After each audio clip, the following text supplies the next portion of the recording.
Hi, I'm Matthew Rudd. I teach math and statistics at a small college in Tennessee, and I'm going to spend the next half hour or so talking about a basic tool that most data scientists know about, but that most people don't understand as well as they should. And that tool is simple linear regression. Let me share my slides here so I can get into some examples, and we'll go from there. All right. So we're going to talk about the complex inner life of simple regression, and these slides and the data sets for them are all in my GitHub repo here, so mbrud/simple. So you can go there and use them as you see fit, as you like. All right, so before I get into some examples of regression, let me talk about sort of the overall setting, the general situation. So with data science, whether you're doing scientific research or studying data to answer some business question, the goal is to get real insight, right? To understand your data, to find out things you can use to make decisions as well as you can, right? So you want genuine insight that's understandable to people, right? So this is one of the strengths of regression methods. And common knowledge is that regression models are easy to build and easy to interpret, right? But having taught students for years and working with faculty colleagues, reading blog posts and various books, experience suggests otherwise. Regression models are not so easy to build. They're maybe not so easy to interpret. And there's a lot of misinformation out there about regression models. So things are required that aren't required, and they maybe don't always know how to interpret the output of regression models. So I want to talk about those things. So to master regression, to really understand it, you have to understand the mathematics and the philosophy underlying the machinery, right, under the hood. And that's what this talk will be about. And what you'll see, I hope, is that even simple linear regression is not so simple. And the same thing is true of simple logistic regression or Poisson regression or whatever. And as you add predictors, when you start doing multiple regression, things get even more complicated. But the basic ideas of simple regression will translate well to other more complicated situations. All right, so I'm going to start with some examples, some concrete examples that we can refer to as we go. So here is a famous example. These are heights of 1,078 men collected in the 1890s by Carl Pearson and his assistants, published in a paper in 1903 written with Alice Lee. This is a data set that's in an intro stats book by Friedman, Pisani, and Purvis. It's a great book, so I highly recommend it. And you'll see this again in that book. So here we have these heights, and they look roughly normally distributed. All right, so the dashed line in the middle is the average, and the two dashed lines on the sides are two SDs above and below that average. So with this normal distribution, it happens to be centered at 68.68 inches with an SD of 2.8 inches. Since we have that, and since we know a lot about normal distributions, we have a nice model here. So if we want to predict someone's height, a man's height, we could just predict the average, 68.68 inches. So in the absence of any other information, that is our best guess, the average, right? If we make that guess, that's our prediction. We know it's probably wrong, right? But because we know about normal distributions, 95% of the observations are within 2 SDs of the average, we know that we're probably not off by that much. We're probably not off by more than about 5.6 inches or so. Okay. This is an example. It's called a null model or a baseline model. So we're not using any other information. There's no predictor variable here. And so it stands to reason that if we include more information, we ought to get better predictions. All right. So we'll do that next. And here is a scatter plot of the actual data set. So here we have the father's heights as the predictor variable and the son's heights as the response variable. And you can see just what you would expect to see, that taller fathers tend to have taller sons and shorter fathers tend to have shorter sons.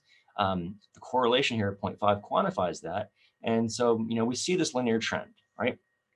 And to take advantage of it, what we can do is take the father's heights, round them to the nearest inch, and then for each of those groups, look at the average height of the sons, right? So here you can see some of the groups. Here's again the father's rounded height to the nearest inch, the number of sons in each group, and then for each group, the average height of the sons and the SD of that group. Notice that the average heights increase as the father's heights increase, and the standard deviations are all smaller than the SD for the whole group. I guess it's not true for the middle group, and the father's height is 68 inches, but most of the SDs are smaller than the 2.68 we had before.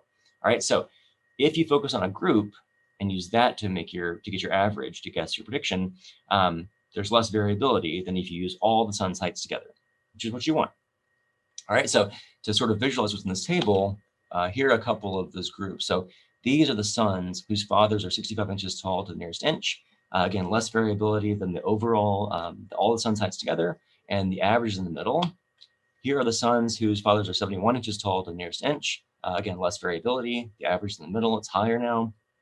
And what we can do is for each of these groups, compute the average height, look at them, and you see this remarkable thing. These average heights actually tend to fall on the same common line. So the ones on the outer edges, maybe not so much, but the ones in the middle where you have more data, those averages do vary linearly with the given father's height, right? And if you fit a line to those points, this is the regression line, you can see that. So the pink points, most of them are pretty close to that regression line, the blue line there. All right. And so in this data set, you can actually see this directly.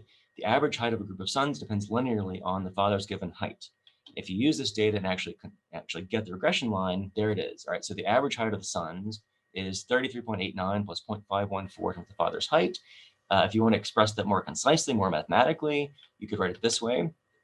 The expected value of y given x is, again, 33.89 plus 0.514 times x. So the expected value is just the average. So the expected value of y given x means you're given the father's height and you guess the son's height y.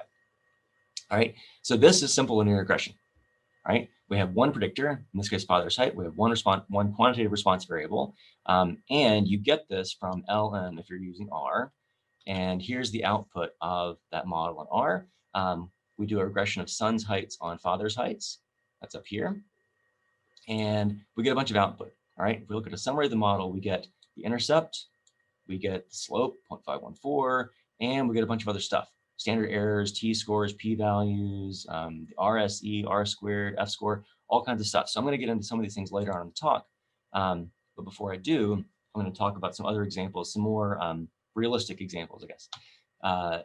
Okay, so with the Pearson-Lee height data, it's a great pedagogical example, but things are actually a bit too nice. So both variables are roughly normally distributed, neither of which is necessary. So if you've only seen this example, you might get the impression that the x and the y need to be normally distributed. Not at all true. So you don't need normality at all to do linear regression. And that's one of the points I want to make in this talk.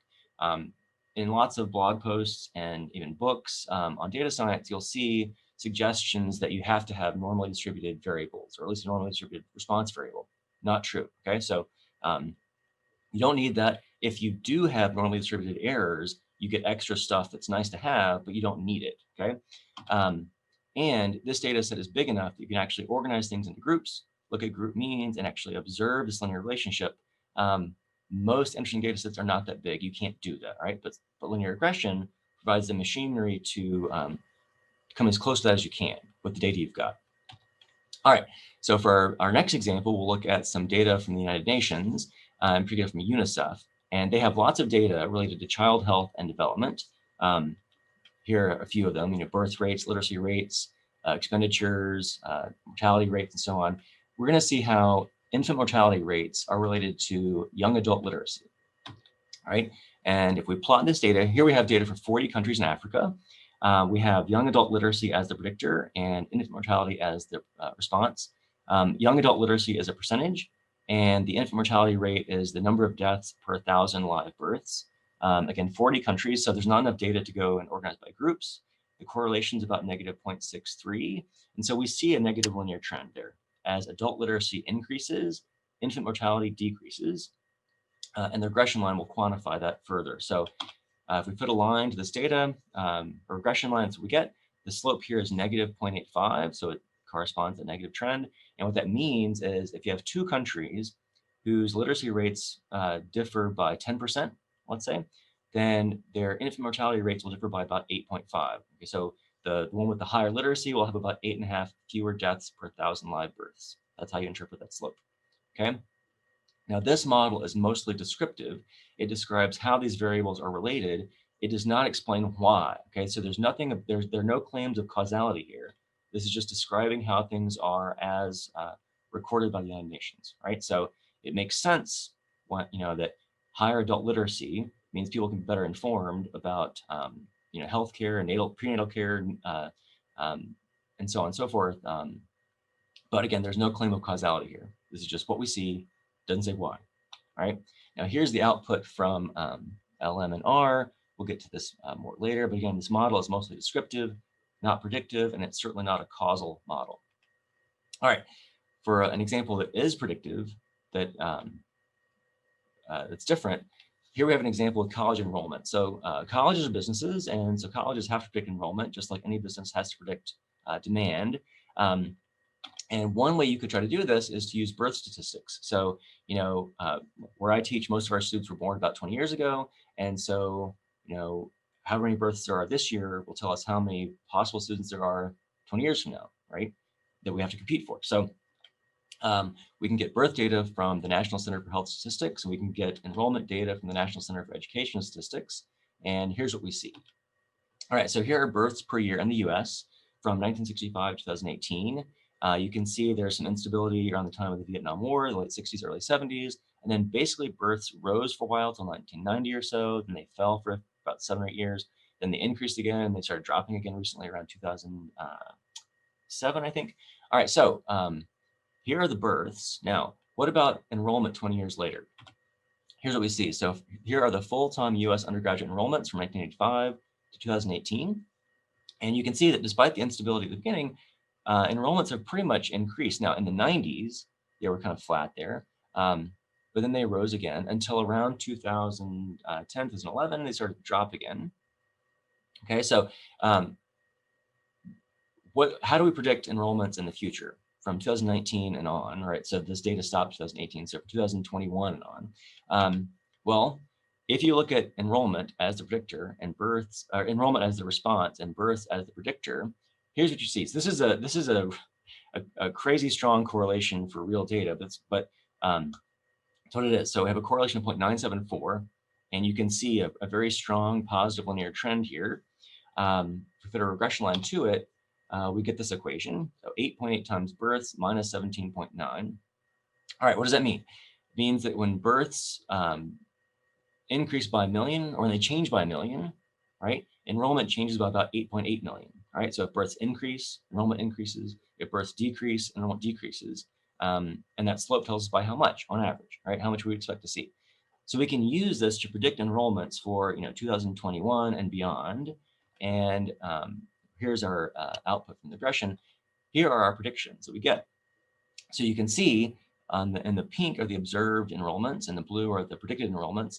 And starting around 2026 or so, 27 in this model, you see a precipitous decline in enrollments, right? So the decline, there's a decline now from a decline in births, but then they go back up again. Okay, these are the births in the 90s. Then they go back up again, but then there's this, again, this drop around 2026, 27, and they just keep going down, right? So colleges are very concerned about this drop from 2026 and on. So there have been lots of things written about the 2026 enrollment cliff, they call it. And so even with this very simple model, we get something that sort of corroborates the predictions that people are talking about. So there's an impending decline, then colleges have to deal with that. They have to compete even more for students. All right, so here is a sort of more typical kind of business example of an application of linear regression. All right, so in all these examples, when we use linear regression, we're really acting on a belief, right? So simple linear regression is based on the belief that the response depends linearly on a predictor X. Not exactly. There's always some sort of chance variation, and that's what the epsilon there encodes. So we believe that Y depends linearly on some predictor with some chance variation, some noise that we can't do much about, all right? So in this model, the only assumptions are that the random error epsilon has constant variance and mean 0, right? That it's uncorrelated across observations.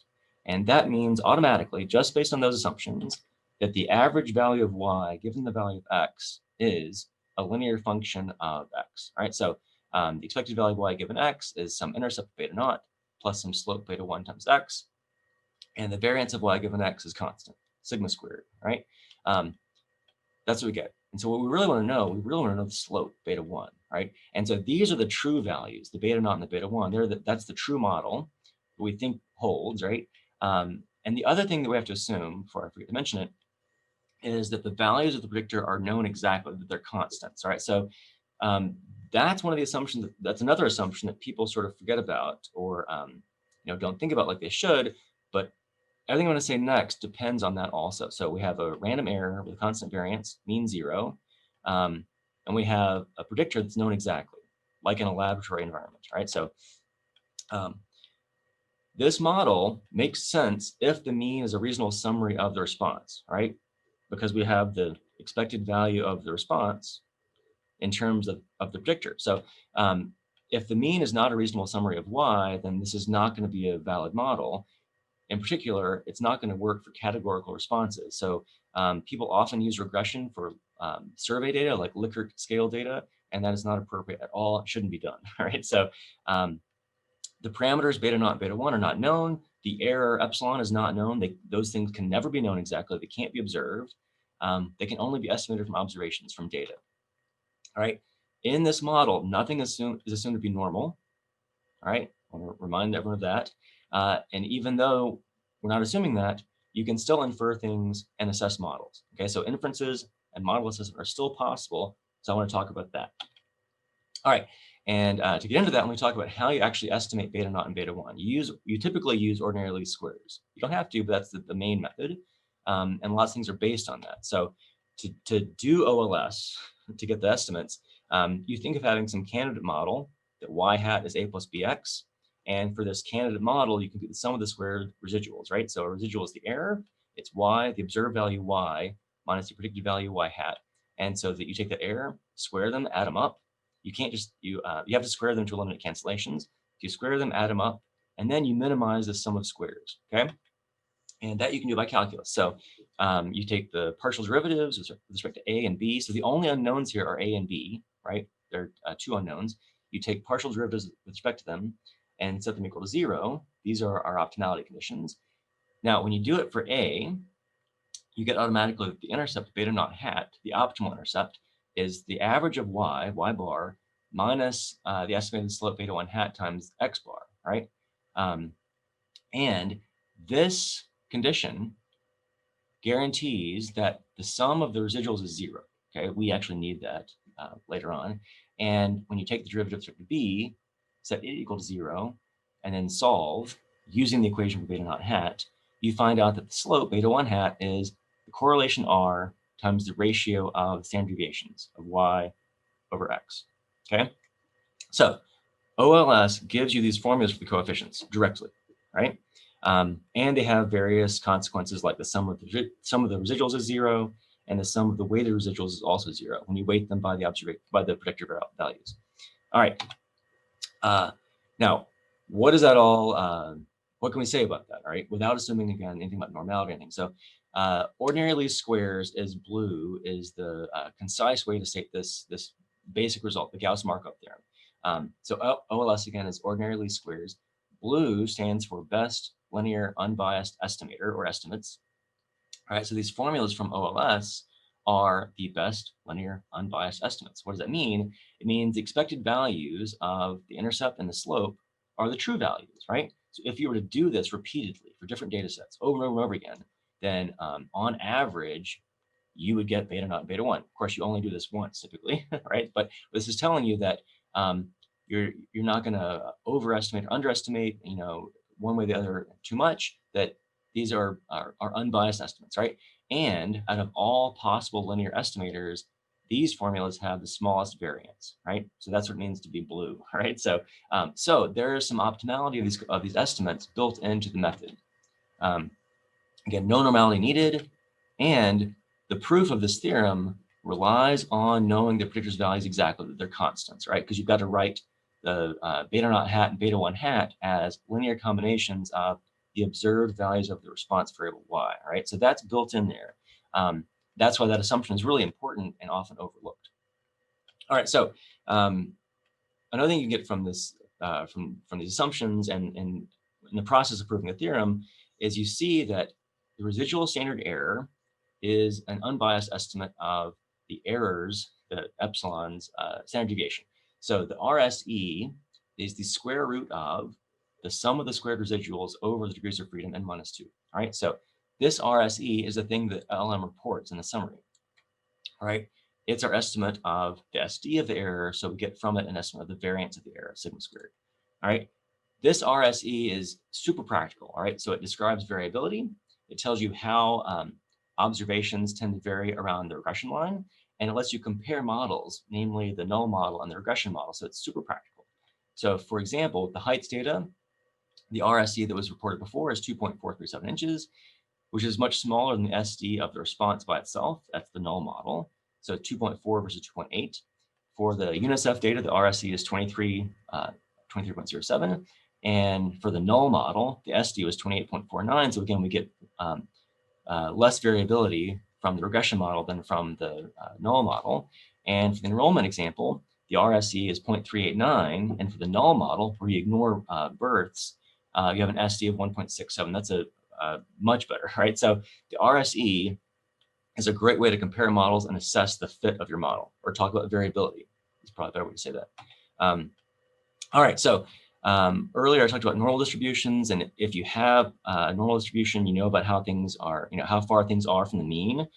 Here we're not making any normal assumptions, so we can take advantage of something called Chebyshev's inequality. And the theorem says, so the inequality says, if y is a random variable with mean mu and SD sigma, so finite mean mu, finite SD sigma, then the probability that y is more than k sigmas away from mu is at most 1 over k squared. All right, so here's this abstract theorem that you would see in a probability course. In the context of regression, this means that, and this is true regardless of distribution, all you need are finite mu and a finite sigma.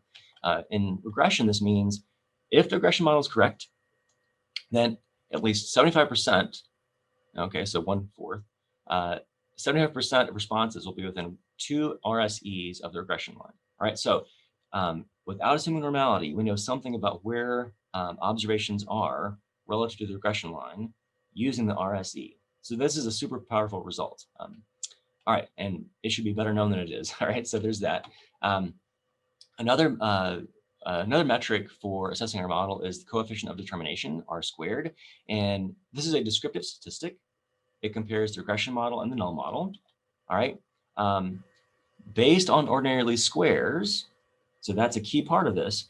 One of the byproducts of that is that the sum of the square deviations of y minus y bar, the average, is actually equal to the sum of the squared residuals and the sum of the difference, the sum of the squares between residual predictions from regression and the average y bar, right? So there's the statement concisely, exactly. So if you were to expand the sum on the left, you would get a sum involving cross terms, y minus y hat times y hat minus y bar. That's 0 because of OLS, right? So that's what makes that work, right? So because of OLS, we have this decomposition, and then this tells us that using the predictor instead of ignoring it automatically reduces variability, right? So the sum of the squared deviations from the average minus the sum of the squared residuals is non-negative, and it's that term on the left, right? That's the reduction of variability. And you can express that proportionally. And that's what R squared is. So R squared is exactly the reduction in variability divided by the sum of the squared deviations, right? Which you can also write as 1 minus the RSS over the sum of the squared deviations. And that's a percentage, right? That is R squared. That is the coefficient of determination. It is the relative reduction in variability from using the predictor instead of ignoring it. And that is all it is, right? So people talk about R squared as if it does more than that, but that is all it is. It's a relative reduction in variability, right? It's purely a descriptive statistic. So there are things to be aware of with R squared. A correct model and a true model can have a low R squared, and an irrelevant model could have a large R squared, all right? So what you should really do is look at your data, visualize it, and combine that with the output of the regression analysis, all right? So R squared is often described as explaining the variance in Y, or explaining the variation, or something like that, which is totally bogus, right? It doesn't explain the variation in Y. That's just a term that somehow got out there and has been, people use it a lot, but people take it too literally, and that's a problem. So it doesn't explain variation. Regression, the way we're talking about here, it says nothing about causality. We're just observing things as they are, right? So R squared is just a descriptive statistic. It does not explain variation in Y. R squared can only increase when you add predictors. To compensate for that, people talk about the adjusted R squared. So you incorporate degrees of freedom in there. But that doesn't really help because you still have to interpret things appropriately. So you're going to use R squared can be a very useful statistic, but use it carefully and make sure you look at your data when using it. All right. All right. So what do we gain if the errors epsilon are actually normally distributed? All right, so we're gonna add in this assumption that epsilon is normally distributed, mean zero, constant variance, sigma squared. If you have that, then the response is normally distributed, right? With average beta naught plus beta 1x and variance sigma squared, right? If you make this assumption, then the regression coefficients have normal sampling distributions, right? And so their estimates, when you compute the studentized statistics, right, those things are t-distributed. So a studentized statistic is what's shown here. So you take the estimate from data, beta 1 hat, minus the true value, beta 1, and divide by the SE for the estimate, right, because you don't know the true SD. That quotient is t-distributed with n minus 2 degrees of freedom, okay? And the standard error for the slope is exactly the RSE over the sum of the squared deviations for the x's, right? So x minus x bar squared, add those up. All right, so this is what's shown in the other part of the output in LM. So the summary table, the summary of LM, is all based on this normal assumption. So the SEs here, there's the one for the intercept, here's the SE for the slope. They give you t-scores and p-values. The t-scores come from the relevant null hypotheses. I'll show in a second.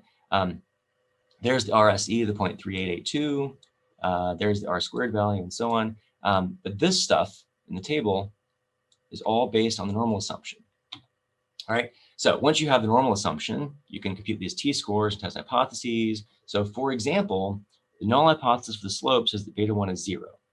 Okay, if beta 1 were 0, then the corresponding t-score would be beta 1 hat over its SE, all right? You then get a p-value based on that t-score.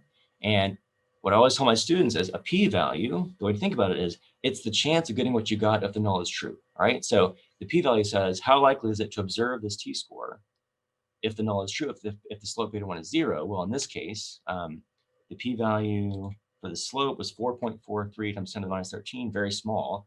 So it's very strong evidence against the null hypothesis. We have very strong evidence that the slope is positive, right? But if we did this with a different data set, we'd still have a positive slope. All right, so p-values are something people should understand better and use more carefully, all right? So, but that's what the t-score does. You can also use the standard error to get interval estimates. So here we have a typical confidence interval estimating the slope. You take beta 1 hat plus or minus an appropriate multiple of the SE. That multiple t star is around 2 if the sample size is big, and then you have to work with it more carefully. The sample size is small, or just use R's built-in conf_int function, right, for confidence intervals.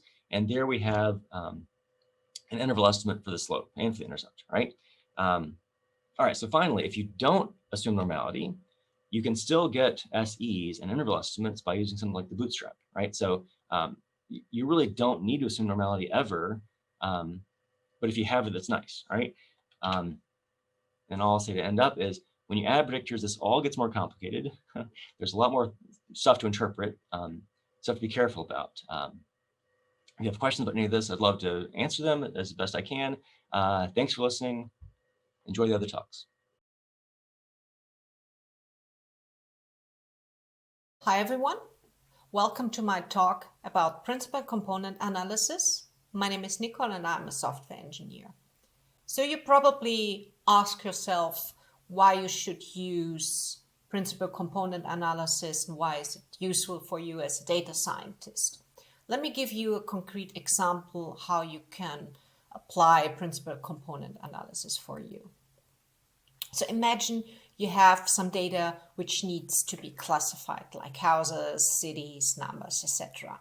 So if we stick with the example about the numbers, imagine you have a whole bunch of different numbers and the data set consists of some numbers of 1 and some of 2 and 3 and so forth. So at the end, you wind up with a whole bunch of different numbers. And what you're going to do, probably you're going to build a digit recognizer for that. So you may be going to build a logistic regression for that purpose. And what you're going to do, you will feed the data and the labels into a logistic regression. And then the logistic regression will classify the digits from 0 to 9. All right, so, but still, why is then principal component analysis useful and helpful for you? So to give you a concrete example, I choose the MNIST dataset with 70,000 data points. And the original data consists of 784 components total. And then I did on the original data set the principal component analysis and choose to use the explained variance of 95%, which yields then to 154 components total. So if we compare those two training times, we see that for the normal logistic regression data without doing anything beforehand, we have a total computational time of 2.5 minutes. And here for the data with a PCA beforehand, we only have 0.5 minute computational time. So now you see you can very easily speed up the training time for your models if you choose to use principal component analysis before. But what about the model matrix? So is the model as good as the one without PCA before? All right, so let's look at a concrete example here. We have here the classification report without principal component analysis, and here the one with the PCA before.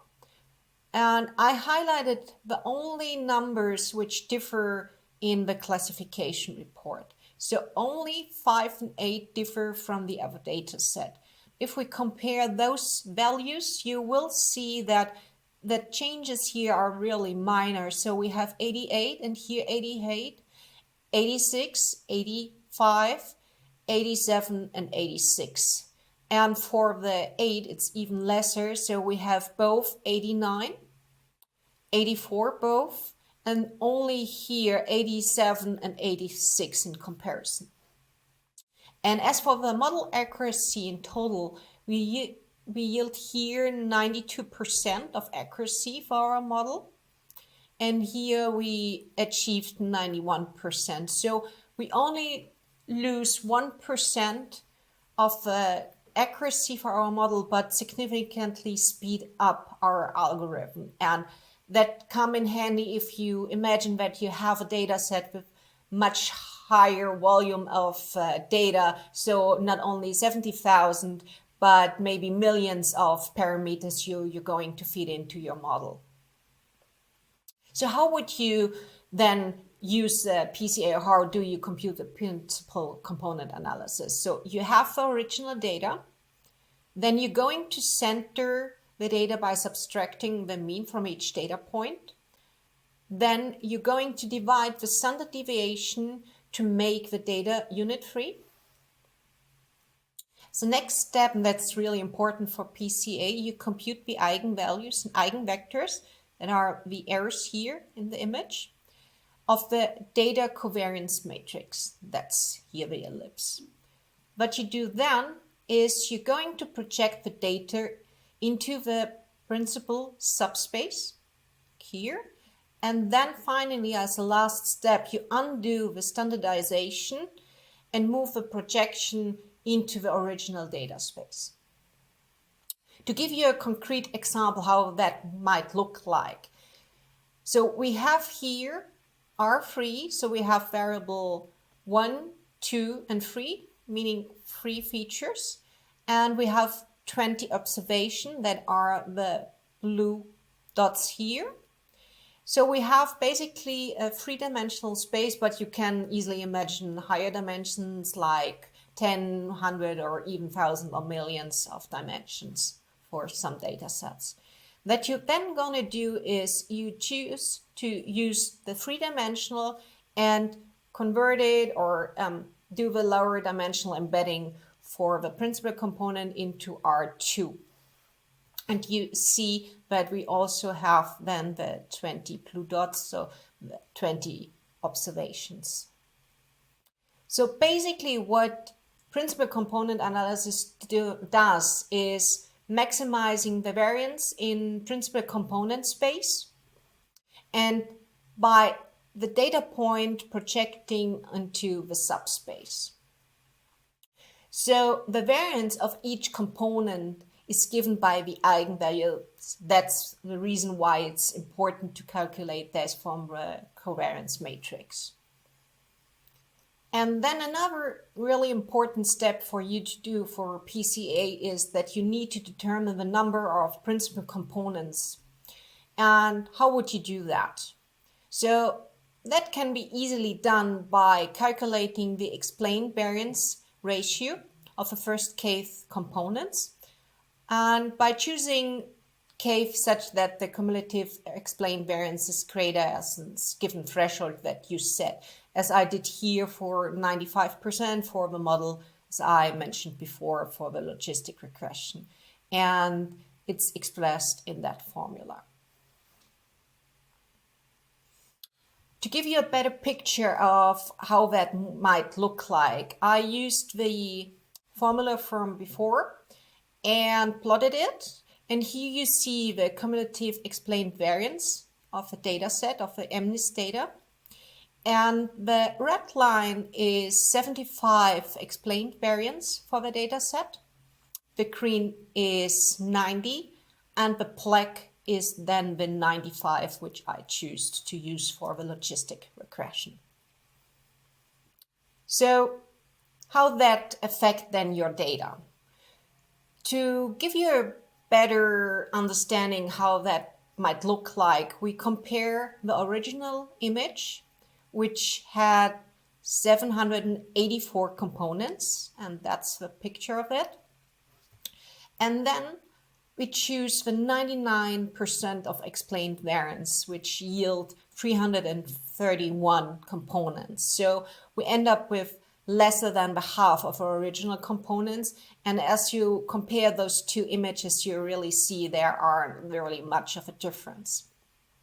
So if we go one more to right, we have 95% of explained variance and 154 components, and that's the one I choose for the model. And even if we choose lesser explained variance like 75 here, we only end up with 33 components. Right, so what I suggest for you to do as a next step to be able to implement PCA on yourself, go visit scikit-learn. I used their libraries to implement my code for the presentation. They're really good explained, and you don't need to fundamentally understand the math behind it. And if you want to have the code from my presentation, feel free to go to my GitHub profile, download it. And yeah, you can contact me also on LinkedIn if you have any questions. Thanks.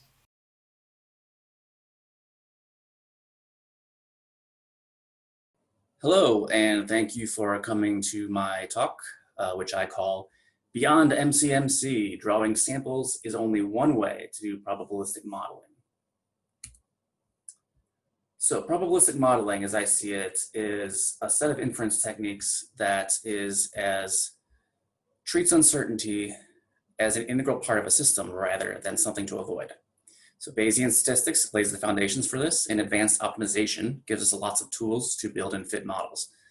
Some questions that we'd like to answer: what can a probabilistic model offer that other models can't, and how much can these models tell us about the underlying system and the uncertainties involved? This talk in particular, I'm going to talk about first a problem that we can address with a statistical model. So we'll design one of those. Then we will fit a non-probabilistic MLE model as a reference point, and as a second reference point, we'll fit a probabilistic model fit with MCMC. So that's on the other end of the spectrum. And then in between non-probabilistic and probabilistic, we have a few other things, including map methods, the EM algorithm, and a fully Bayesian probabilistic alternative to MCMC called variational Bayes, VB. Throughout the talk, I'd like to focus on what we gain or lose by adding each element of probabilistic modeling in each of these models. So here's the modeling problem I'd like to set up as an example. So we have a population of users visiting a website for a measured amount of time. In this population, we have two subgroups, X and Y, and they might visit the site for different amounts of time. We'd like to find out. And we have observational data from both of these subgroups. So we have the X's and the Y's are individual observations, and that's how we're going to tell things about X and Y. So some questions we'd like to answer. How long do users from subgroups X and Y visit the site? How do those users compare to the overall population? And is there a large variance between the subgroups and within the subgroups? And otherwise, how does this system work and where's the uncertainty at? So we're going to make some assumptions here. We have two subgroups, but they both come from the same sort of general population of users. So we know in our model, we want them to be connected. So each user subgroup probably has an average or a mean time spent on the site, and has some distribution of times spent on the site based on those users. So we might say that if we're going to figure out what those means are, maybe they sort of come from the same distribution. So we're going to assume we have a distribution of user subgroup means, and each of these subgroups inherits a mean from the distribution of all subgroup means. Formally, this means we're going to assume that X and Y are each normally distributed, and the mean and variance of those normal distributions are represented here as mu and sigma. So the mu X is the mean of the subgroup X, and sigma X is the standard deviation of the subgroup X. Same for Y. And those the means come from the distribution of subgroup means above it. The distribution of subgroup means itself, we're going to assume it's also normal, and it has a mean mu S and a standard deviation sigma S. So here's our sort of hierarchical model, starting at the top with these parameters, the distribution of means, and then the user subgroups inherit their means hierarchically through the distribution of subgroup means. The goal here is to find good estimates of the parameters so that we can meaningfully compare subgroups X and Y, and also quantify uncertainty in parameter estimates, because we always want to know when we're not sure that we have the right answer. So here, this equation, not really important itself, but it's just supposed to illustrate that once you start putting together a lot of different parameters, you can have a pretty large equation. And I'm sure you understand that if you have some oddly shaped distributions, this can get pretty messy pretty quickly. So we're not going to dive too far into this, but I just want to say, because there's all these variables, I like to use the shorthand of this probability of X given theta. That's the probability distribution for a data set X. So a total data set or generic data set given theta, and theta is the full set of parameters that are inputs for the model. So moving on to maximum likelihood estimation, MLE, to get started.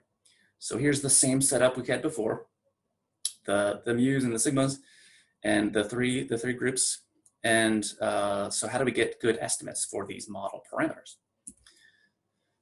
First, let's switch over to a better visualization, at least in my mind, for probability distributions other than these rectangles. And so there we go. There's some sort of probability distributions. Don't worry about the shape too much. These are supposed to represent likelihood functions, or the likelihood function for this model. So the model we've already described has a likelihood function, and that likelihood function is in shorthand the probability of X given theta. Except in this case, since we have X, but we don't know what theta is, we don't know what the parameter values are yet. We're trying to get there. That's the variable.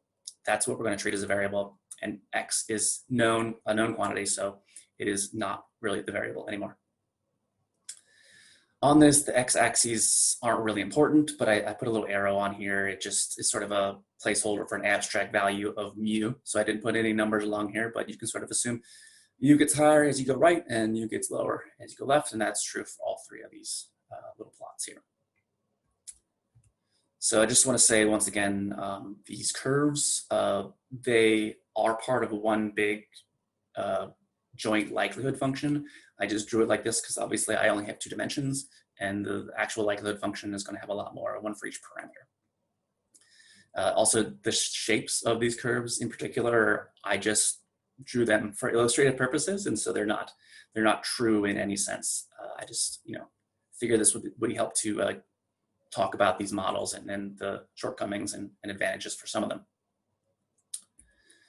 So maximum likelihood estimation does, as you might already know, or you could guess, it finds the point with the highest likelihood in this function. So of all the parameter values, it looks for the highest one overall globally, and it looks something like this. So if you look at the likelihood function from different angles, you'd see various curves and cross sections, but they all, where the values for mu and all of that stuff that it chooses are always going to point towards the high point as long as it can find it.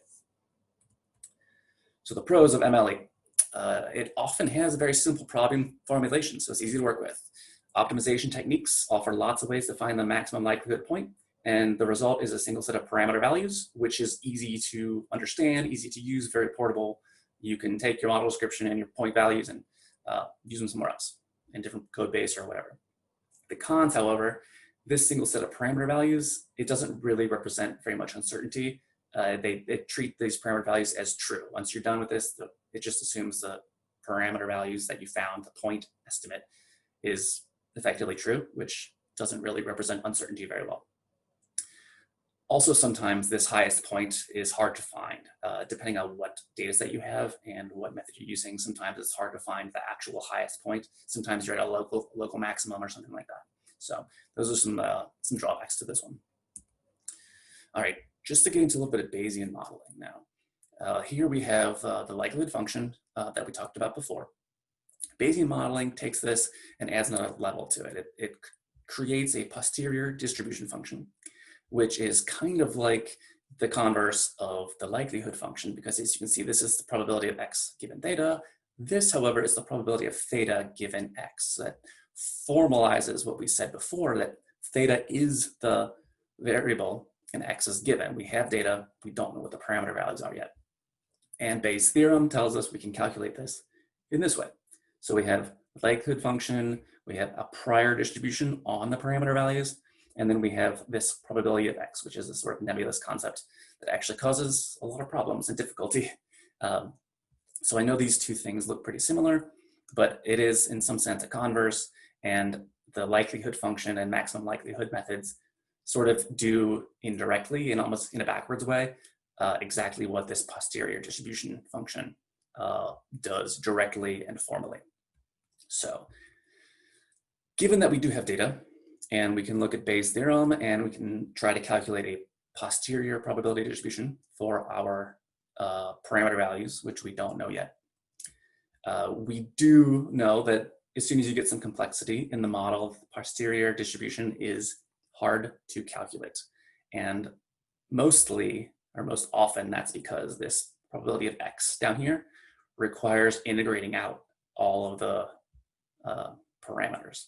And this sort of multivariate integral is often not possible to calculate directly. So if you can't do it on paper or in some sort of other analytic way, you have to go to numerical integration. So MCMC, Markov chain Monte Carlo, is one of the most popular numerical integration techniques across multiple dimensions. So there's no surprise that it and that whole class of algorithms is very popular, especially in these applications. So how do we apply it then? So we're going to start with the same problem, the same setup we did with the MLE. The curves are the same, the little sigmas and mu's are the same, so starting in the same place. Because probabilistic frameworks, they consider latent variables as full citizens of the model. So these are variables that we don't ever see directly, we just can infer them based on model structure and observations of other variables. These are full citizens because they're variables, we know they exist, they're probabilistic, they're random. We want to treat them as full citizens, so I'm going to go ahead and put this label on here for latent variables, and they're sort of more important here than they were for MLE methods, which they were used there as well, but they sort of like have a higher level of seriousness in this sort of model. So also going from, well, before we just had a mu coming down from on high, and in Bayesian methods and probabilistic methods, generally speaking, any first level citizen, including a latent variable that we care about, would have a prior distribution, not just a hyperparameter or a fixed parameter as an input. That's not really something you want to do in Bayesian or probabilistic frameworks. So every Every probabilistic variable has its own prior distribution. I didn't put all of them on here because I just didn't want it to get too messy. So I'm just trying to keep this simple here. And prior distributions, some people have bad things to say about them, but they have a lot of advantages. One of which is that you can regularize a badly shaped density function sort of by imposing a prior on it. So if you want to do an informative prior, it often can help you go from having a badly shaped distribution that you can't find the maximum for or something along those lines to one that maybe is a little bit easier to work with. So if you do have a well-formed model that matches your data reasonably well and you have informative priors that were chosen well, then you can have a posterior distribution, as we introduced just a minute ago, that is easy to work with, relatively speaking. This is what a posterior distribution could look like. So we're sort of applying this prior on, which is on this mu here. So it's the mean, and then the prior sort of takes this density function and sort of, I won't say forces, but encourages it to get more into the cover more of the, like instead of being over here at the highest point, it sort of covers more of the probability mass and gets the high point, the maximum here, closer to the middle of all of this stuff. So these are all the posteriors that I just sort of drew on top of this, informed by priors, and they're more normal because of the priors I assumed were normal, and that tends to happen if you have informative normal priors. So MCMC specifically, in case you're not familiar, what it does is it takes a posterior distribution and then sort of walks around it in a series of steps. And these are sort of randomly chosen steps over time. And there's multiple walks and multiple going in parallel, and you can get a whole bunch of samples. And it's only semi-random because sometimes you take a step and the likelihood goes down too much. And so then you decide not to go that way. And so there's a little bit of intention in there, but in general, it's a random process intended to walk around the whole space of the posterior distribution. And then at the end, when your samples are sort of walking around and they have all of these samples and they supposedly went all over the place, but they stayed mostly where the posterior distribution was the densest, the samples should be representative of the posterior distribution as a whole. So basically the end result, you have a whole bunch of samples, and those are the things you can use to model the process because those are your posterior distribution. Here's the first step, MCMC samples walking around the distribution. And keep in mind, this is in no way accurate in terms of what actually happens in MCMC sampling. I'm getting my dimensions sort of backwards here, but I thought it's sort of, I don't know, conceptually makes sense to me, even if it's not technically correct. So there's the sampling process, and those are some samples as it sort of squiggly walked around inside of these density functions. So the pros of MCMC. If your algorithm is tuned well, then the posterior is very well represented by the samples. And so if you made it all around the space, you're well represented, so that's good. It is fully probabilistic, so uncertainty is well represented here. Again, if it's tuned well and you find the whole space and you get a good representative sample, then you pretty much know everything there is to know about that system. The cons, however, it can be difficult to tune. Now, it's generally, there are lots of good ways to do it, but it can be difficult to get the sampler and the stepper to work well with your posterior distribution space.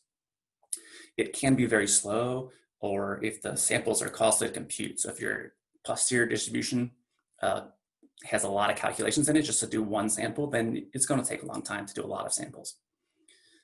A sampler can get stuck or fail to cover all of the meaningful parameter space. So if there's like two really dense areas in your space and there's really thin or like no density in between them, then it's sometimes hard for a stepper to go from one to the other and for you to cover all of that. And then also, if you have a whole bunch of samples, I said a second ago that you know everything about your system. However, it is still just a bunch of samples, and so extracting actual knowledge from that sometimes is a bit not intuitive and can take a bit of effort just to figure out how to interpret the samples. So that's one drawback. All right, let's move on to a method that is just a step above maximum likelihood. So this one's a little bit Bayesian. So it's starting the same spot as the rest. We're going to calculate the posterior distributions again. But then what we're going to do with these posteriors, instead of taking a bunch of samples like you do in MCMC, we're going to do the maximum likelihood method on the posteriors. So it's the best samples from the posterior. And I mentioned before, regularization is something that priors can do. And so because maximum a posteriori map methods, they basically take MLE, add a prior, and then do MLE. It's basically the prior is the main difference here. And so the thing that it does is regularize the density functions into something that looks more, in this case, normal or smoother or whatever you put on as a prior than it was before. And so now you get this sort of nice representative optimal point here in the middle of this whole stuff instead of getting the too far to the right and this higher point. So anyway, map methods can regularize badly shaped probability spaces. They can often represent probability mass, so total area under the curve here, better than MLE. And it's usually easier in some sense to find the high point because of the regularization and things like that. For badly shaped posteriors, it's still going to be hard. So that's a con for this one because it's still a point estimate and you're trying to find the maximum. It's not really probabilistic. It has priors and so it's kind of Bayesian, but uncertainty is not very well handled in this method. The result is still a point estimate like MLE. So uncertainty is not formally represented in this result as it is. All right, next one up. We're getting up to half Bayesian here with this expectation maximization algorithm, or EM. So this is the same setup we always had in the other ones, but what we're not going to do is point estimates this time. We're not really. We want to find probability distributions for each of the parameters in order to quantify uncertainty and or variance. So we're not looking for point estimates anymore. We're looking for estimates with their plus or minus, standard deviations, things like that. Assuming it's a normal distribution, then it would be a standard deviation or variance. For simplicity, I'm only going to do the mu's here. So mu s, mu x, and mu y. So they're over here. We want to estimate those with some level of certainty and then quantify the uncertainty. So the EM algorithm is kind of interesting. So what we want to do is initialize the parameter values to something. So sometimes you can do it randomly. That works a lot in a lot of cases. I'm just going to do MLE sort of representation here. So I'm going to initialize and just say, okay, parameter values, you're the MLE estimates right now. What we do from there is the E step or the expectation step. So we're going to pick one of the variables. We're going to consider the other ones fixed for the moment. And then we're going to calculate a sort of distribution for the one variable that we chose that matches this marginal likelihood function, given the other ones are fixed. So we have another likelihood function, and we're going to try to maximize how good we can match the likelihood function with the variable that we chose, assuming the other ones are fixed. So it kind of looks something, M step is then the second part. We're going to consider everything to be, most of the variables to be fixed. And then the M step, we're going to maximize this marginal likelihood with respect to the variable that we did choose. So what that looks like after we do E step and M step for all of the different variables multiple times, iteratively, circle through multiple times, it looks something like this. We may have a distribution like this. It's sort of matching the maximum likelihood estimate that we started with a second ago. So there's the maximum likelihood estimate. Here's like kind of a distribution around it that matches the local neighborhood of the distribution. But what we want to do is we want to optimize this one. And it looks a lot like doing a map method transformation. So we're going to have it match that marginal likelihood. This density behind here, the gray one is a lot like that, the marginal likelihood. In this case, it's marginal likelihood. Before it was more of a likelihood, but we want to find this nice red curve that represents this marginal likelihood the best and maximize the matching metrics there. Then that's basically, we did the E step was call these to be fixed, and then the M step was to move this curve from too far to the right, to the left a little bit.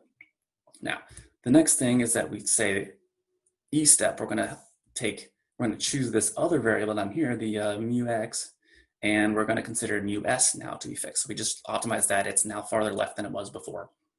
And we're going to do another E step and M step to update mu x. And so there's a new curve, and so we're updating that one now. And then we would do the same thing for mu y over there.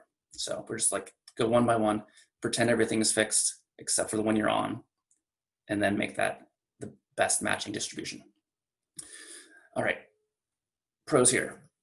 You get a full probability distribution for each latent parameter in the end. It's good in that way. You get a nice uncertainty level.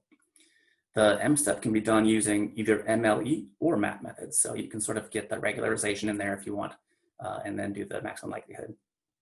The cons. So you may have trouble implementing this. There aren't a ton of off-the-shelf tools that just you throw your model specs at and it works. So it's not that hard, but it's also just a little bit more involved. Being less popular probably doesn't help. Or less popular than MCMC anyway. So if your computation is kind of heavy, then the iteration can be slow. So if you're doing a lot of iteration, which is generally the case, you want to try to avoid having some like heavy computation in each of those iterations. This isn't fully probabilistic either. So even though we are updating variables with probability distributions, when we update them, we're not considering the uncertainty in the other estimates. So we sort of assume they're fixed. That makes it not fully probabilistic. So that's the EM method. Variational Bayes, actually it takes away that last point I just made about EM. So variational Bayes is very similar to EM, but it's fully Bayesian. So effectively we don't do an E step. So there's no expectation. We don't pretend everything else is fixed. And in each M step, maximization step, we take one variable and we iterate it, optimize it for everything based on the distributions of the other ones. So we optimize the current distribution, the one we chose, with respect to the distributions of the other ones. So it's no longer a fixed variable, but a distribution. Looks something like this. Basically, we have distributions for all of them, and they all stay that way. They never collapse down to any point estimates or anything like that. It does come with costs because it's actually a lot heavier than EM in terms of maybe how much code you have to write, or at least implement various versions of integrals, because every step you have to marginalize and or integrate over all of the other variables. That's part of the step. So you can do part of it analytically and part of it numerically probably, but it makes it pretty computationally intense. So here's a little quick visualization of the methods. Basically, we're going to optimize this distribution, then we're going to optimize that one, and then we're going to optimize that one, and so on. And basically, I didn't shift them or anything, but that's what's happening is every time you update one, then the next one has a chance to react and shift, and hopefully they all find their way to a nice place that sort of describes the system well. So pros here: fully Bayesian, fully probabilistic. It's sort of more innately robust than point estimates and sampling because it can't get lost and it can't not find the peak. You know, there is no peak not to find. It's sort of always considering the entire space, which is cool.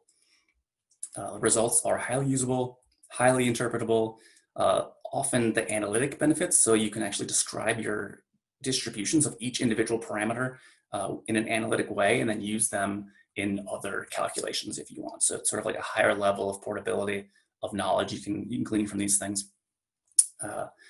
It is kind of hard to use and implement.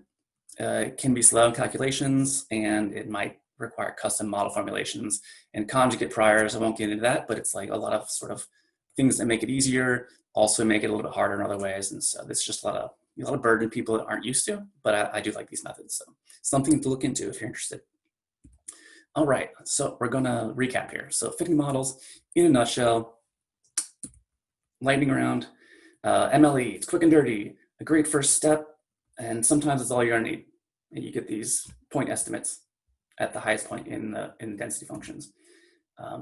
MAP, also quick and dirty, but you're gonna get a little bit better with a regularization at catching most of the probability mass. It's regularized and great if you have priors or you want priors. So that's how you use them right here. EM, it's partially probabilistic. When you want to know more about your latent variables than just point estimates, and you don't mind having iterative optimization that costs time. And then Monte Carlo, MCMC, when you want to go full probabilistic without a lot of custom work and you don't mind a lot of computation. Variational Bayes, full probabilistic, full analytic, full interpretable, but it does take some work to get it done. So those are the methods.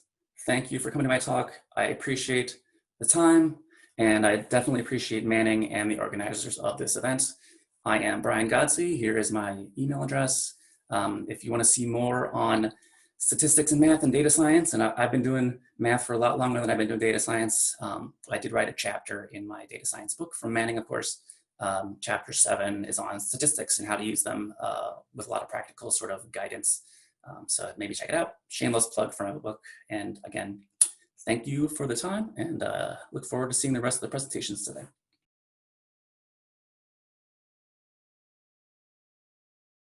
Hello, everyone. My name is Anne, and today I'm going to share with you what data science really is.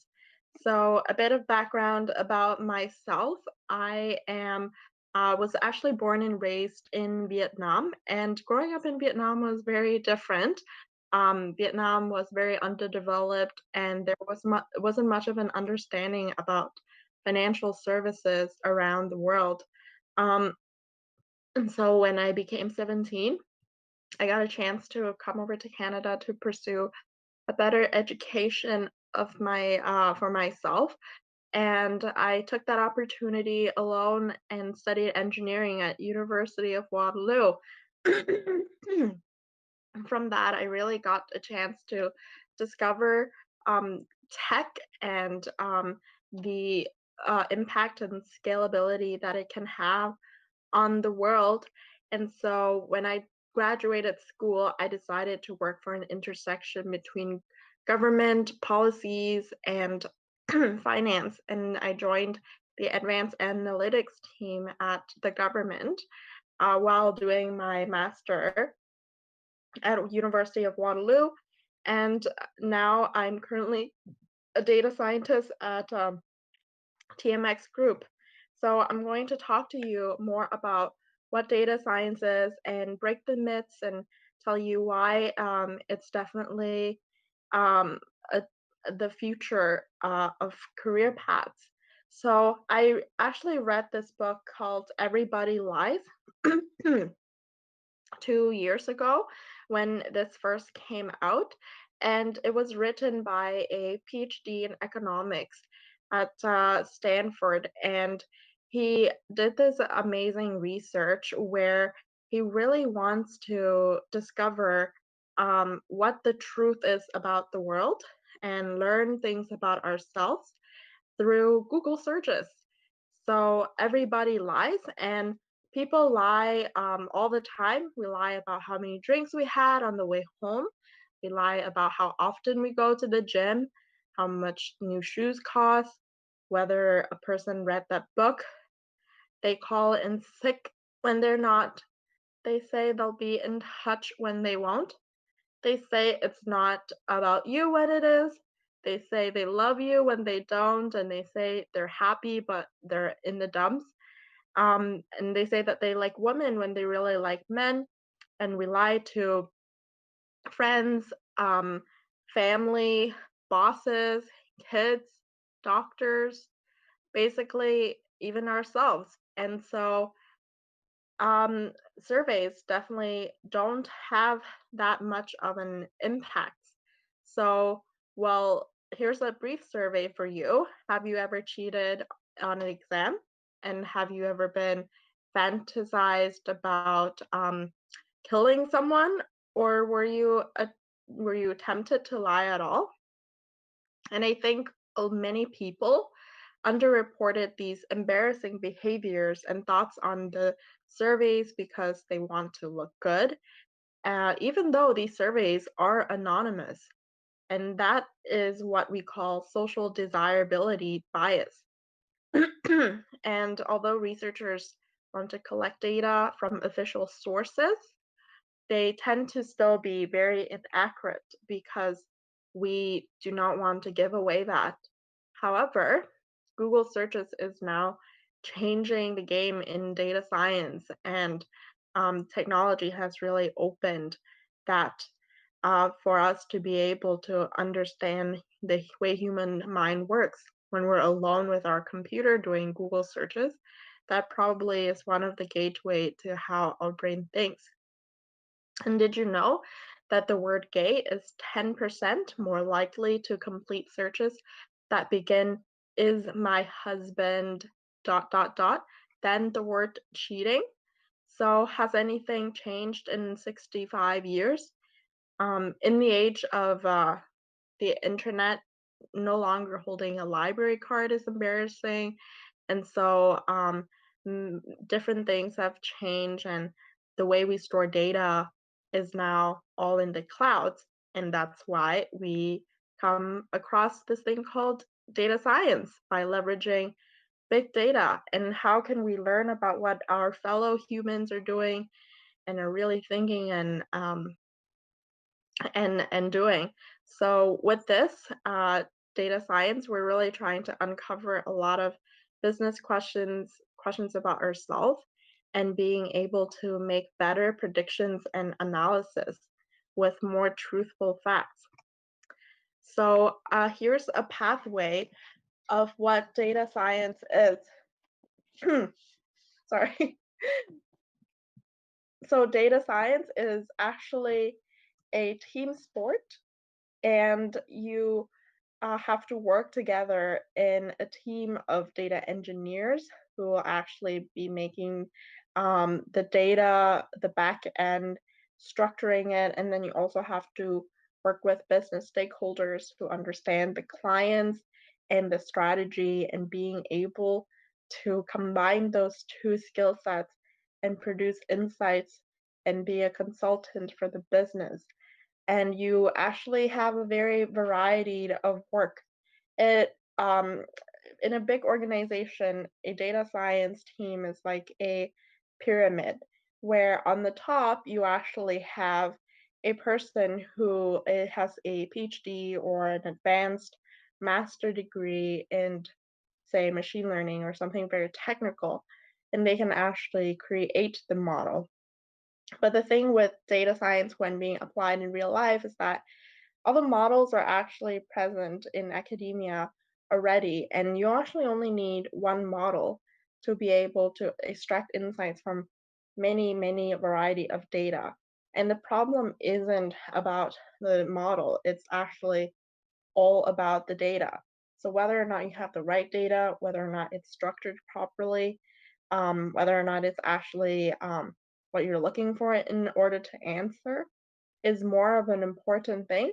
And so that's where we lead to the next layers of the pyramid, where most of the time you will be doing and working on.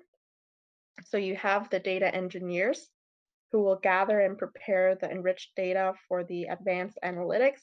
And then you have the data scientists who will build the analytic models, codify the cause and effect, and measure the goodness, and actually produce insights through visualizations, and can share that to the masses and make decisions. And that's where the true power comes in. And that's where we have Netflix that have managed to compete with Blockbuster, because Blockbuster didn't know how to understand their clients using data. They didn't make the right analysis and predictions and recommendations. And Netflix is now still using that recommendation models to attract you to continue staying on their site, rather than on another site or even a streaming site that is free. So really what data science is targeting the problem and being able to break it down and understanding it using data. And that could be understanding the customer, the product, the operational insights to drive business value. And you need to think like a business person and an engineer at the same time.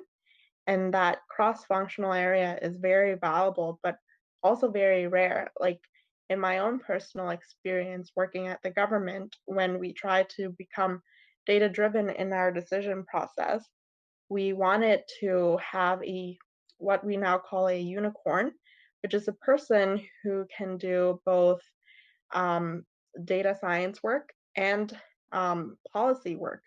But that's proven to be very rare and difficult because those things are very hard, and to do them in parallel will take a tremendous amount of time and knowledge. And so what seems to be the best way is to pair a team of data scientists, or one person of a data scientist and a policymaker or a business person together in order to make those insights and be able to share those. And because the scene is very new in a lot of organizations, that is proven to be quite difficult. And I'm sure only the big tech companies are doing well right now, and the other industry are kind of following along in that footstep. So that's kind of the high level understanding. Now, what is actually data science and what kind of tools you use? Well, we have data, which is pretty simple term, but it is actually a lot more complex than that. There is traditional data, which is just anything you can find can be called as data. It's just information either on Excel or a CSV file. And then big data just means that the data is very big. That maybe you have that one small table, but now that could be hundreds and thousands of rows, and which is actually the case for most businesses that have a track record. I myself work with data sets that are very heavy. They're over hundreds and thousands of code. With you don't have a strong enough computer, they tend to kind of lag and break my computer all the time, which I find is the hardest part of the job as compared to what you would normally think, which is creating the model themselves. And so the next piece is actually applying the scientific methods to the data. These are actually simpler than what people think. I personally think that once you actually understand statistics, like university level statistics, you can definitely do the job well. But I might be biased because I do find that some people just get stats, some people don't.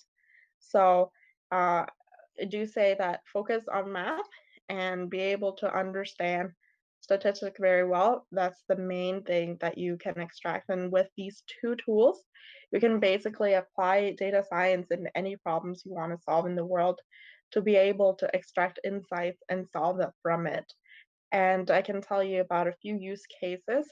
So in terms of business intelligence, you can create dashboards on Tableau or Power BI, which are the more common ways that businesses use to analyze the data. Extract it shows metrics, KPIs, even strategies for where to grow and price optimization. You can also use it for predictive analytics and test out different scenarios that could happen for sales forecasting, even user experience on an app, and even prediction of if a DNA codon can work or not. And machine learning is when you have artificial intelligence to predict behaviors in an unpredicted way. And this can be used in banks for fraud detection, used in many B2B or B2C SaaS company for customer retention, being able to understand the churn of customers. So where did data science come about and how did it evolve? Well, first we started with nothing. We don't even have a computer. But as time grew, we started developing more data and we realized, oh, we should probably start tracking this. And then there comes Excel. And then maybe what started with a few rows and a few columns expanded into years and years of data. And we're like, oh, we should probably grab this one and we should probably record the other one. And that grew into big data. And then we want to see, okay, what does this really mean? And how can we really extract it and understand our customers and our surroundings better. And that came about with the tools and analysis like PowerPoint and other analysis tools. And then comes automated capabilities, which is what we can now visualize in machine learning. So we have really come a far way in terms of data sciences. It started with fundamentals. So you need to know your linear algebra, your hash functions, binary tree, relational algebra, tabular data, and then you add an additional layer of statistics and programming to understand probability theory, ANOVA, Bayesian statistic, R, and then machine learning, which will help you understand your data better, with supervised and unsupervised learning being something that is very popular. Supervised learning just means that you are using labeled data in your model, and unsupervised learning means that model is running on the unlabeled data. And that means that it could really varies, and you actually extract more insights if this is used well. And you have regressions, which could be either linear or logistic regression to make some prediction analysis. But the thing is this is that most things in life are not linear and more cyclical. So I think that's the challenges that we are also kind of like discovering right now. And then that grows into text mining and visualization. So that is extracting words from a Word doc or a PDF in order to make insights quickly through natural language processing. And we can visualize that on Tableau or Power BI, because our brain cannot understand columns and rows, but can understand graphs pretty well. So that's a great way to be able to extract those insights and tell a story. And then we have big data and analytics, which is where you use SQL to kind of manipulate the data and do the restructuring, which surprisingly takes up 80% of my job, because once all of that fits, it takes 20 minutes to be put into the model and everything runs and can show beautiful insights. So now let's go on to a few topics that are in data science and what decision intelligence is. It sounds like a very fancy term, but what it means is that it's definitely not something new. It's been going around for a few decades now. It's a discipline of turning information into better actions. So it's where you actually now get to use what we already have in management science and data science, and trying to understand the society, combining it with other social sciences. So what you want to know is like how to figure out how to improve or disapprove the loan of customer base on historical data, or whether or not you want to change the layout of a web page, and how does that influence the users. We have like those people need a mixture of business knowledge and IT knowledge in order to close the gap. And again, I do find that for decision intelligence, you need extensive business knowledge working in tandem with the statistical mindset in order to truly make insights from this. And I don't think these methods are new. It's just a more of a democratizing of the industry and scientific methods to more widespread uses, and makes businesses in a more scalable way.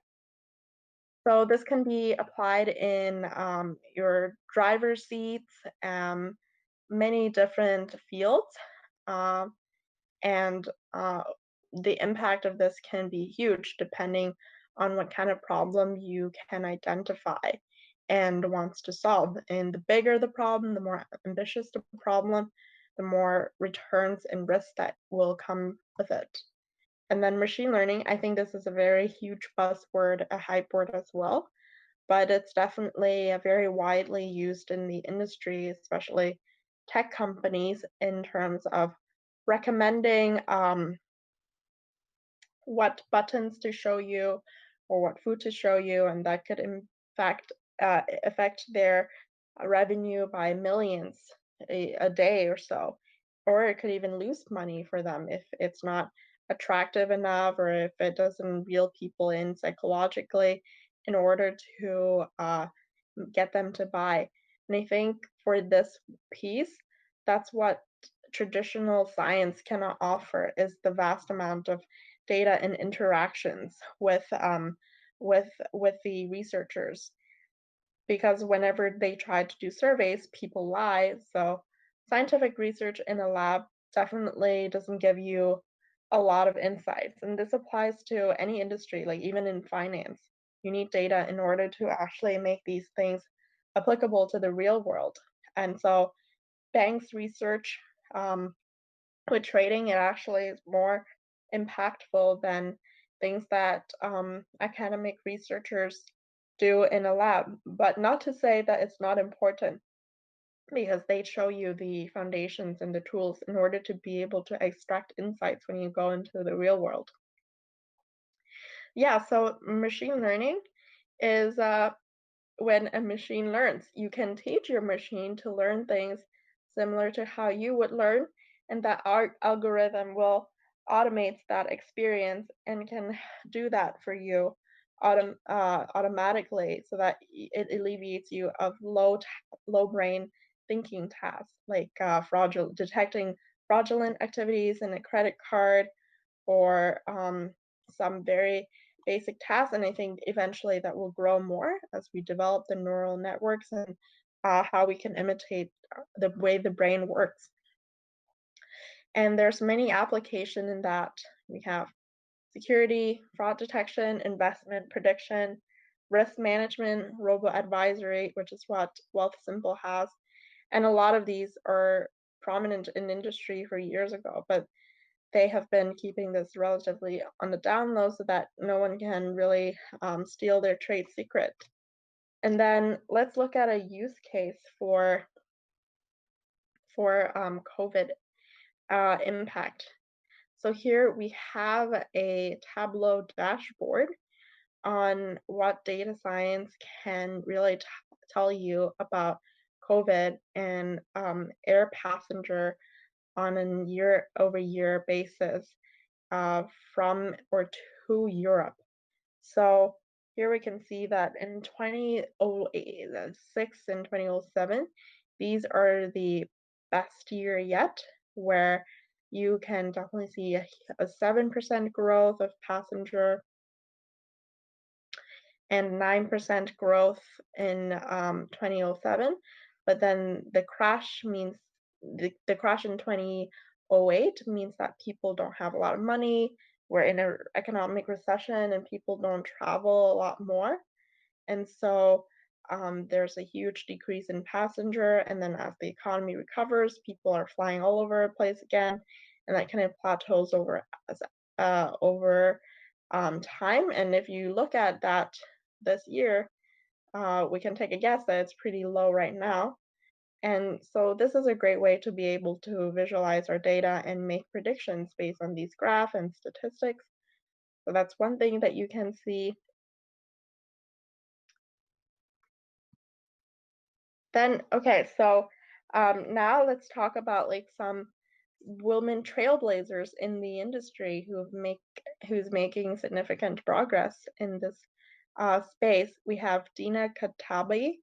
Her work is on computer networks and data communication at MIT.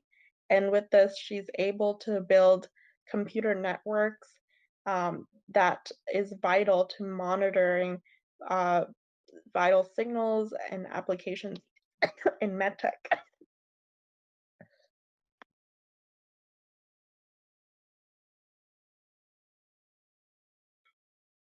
Okay, sorry about that.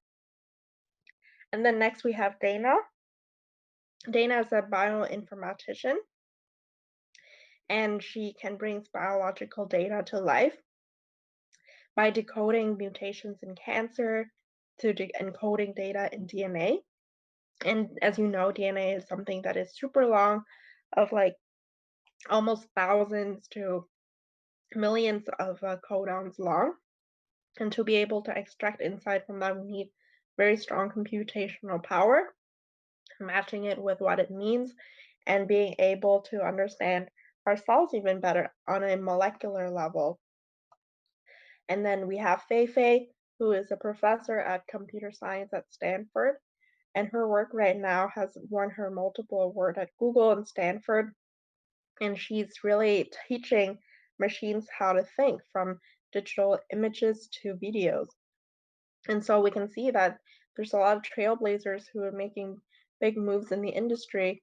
However, they only make up 15% of the industry so far. And that is because there's such a high barrier of entry, starting from the education needed just to become a data scientist. You need to start off with a STEM degree, and STEM degree here are only 35% of the people, and then within that, only 15% of the total choose to do data science work out of school. And then we have a funnel that loses women at all of these stages. There are still many challenges, and consistently throughout the world, women, as presented in the pink here, are less than the men in old industry, except for Germany. Germany is doing great so far, so we definitely have to be learning from whatever they're doing, because data science is viewed as very competitive and not attractive enough for women. And that is why it's a technical skills that is presenting a statistical minority, but hopefully by bringing this statistic up, we can inspire more female out there who will choose this career that's very rewarding, and people can learn a lot and have huge impact on businesses. And it's even proven that companies that have a gender diversity are 15% more likely to exceed national financial medians. And that means better sales, better revenue, more customers. And it just means that you have the better ideas that will cover the entire population rather than just half of the population, because you have people in the inside who understands businesses from two ways of thinking about things. And even for startups, they're twice as likely to succeed if you have a woman in the leadership team. So this hopefully inspires more women to join and more men to be more open to opening the doors for women as well. And there's a lot of growth potential in the industry as data will becoming more and more prevalent, and jobs will become increasingly more abundant because we have the need for that, as companies now are moving to a more tech-driven approach and being able to run their companies on a scalable manner. And that will be able to bridge the gaps between executive and predictive data for decision makers.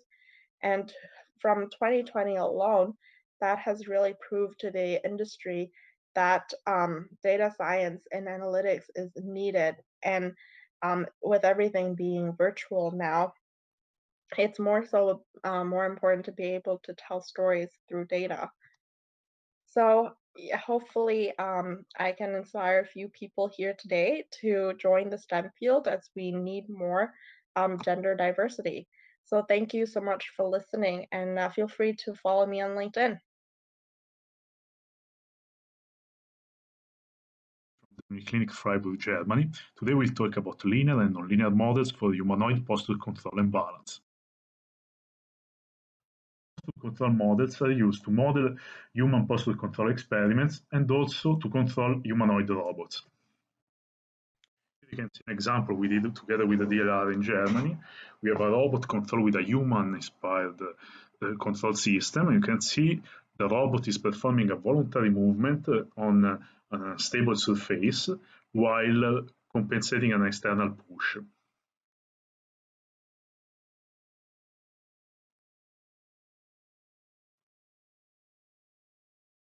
Usually, posture control is modeled using linear systems. In this example, we see the independent channel from Robert Peterka, where there are weights for each sensory channel. This is straightforward to be fit on data using empirical Fourier transforms, since it is a linear system. Control is nonlinear.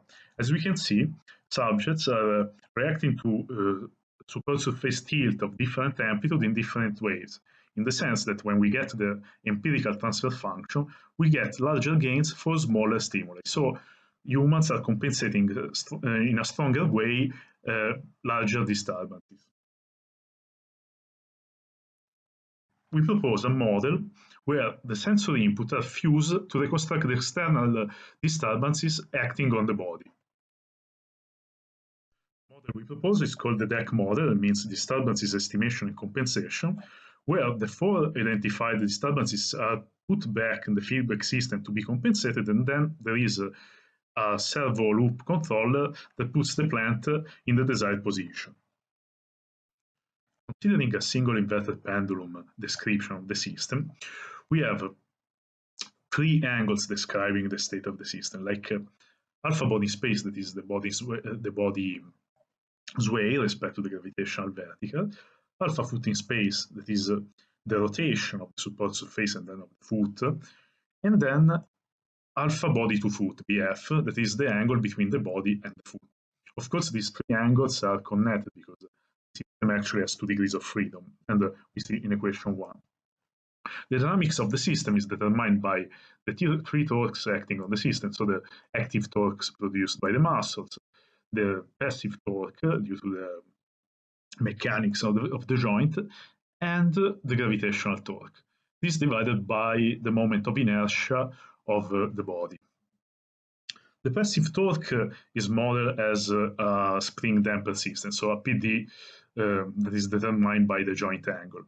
The gravitational torque is proportional to the sinus of the lean. We can approximate it as like directly proportional to the lean for the small angle approximation, and then the mass of the body, the gravity constant, and the h of the center of mass, the height of the center of mass. Then the active torque includes like the one generated by the feedback system to control the position, and the one generated to compensate the gravity.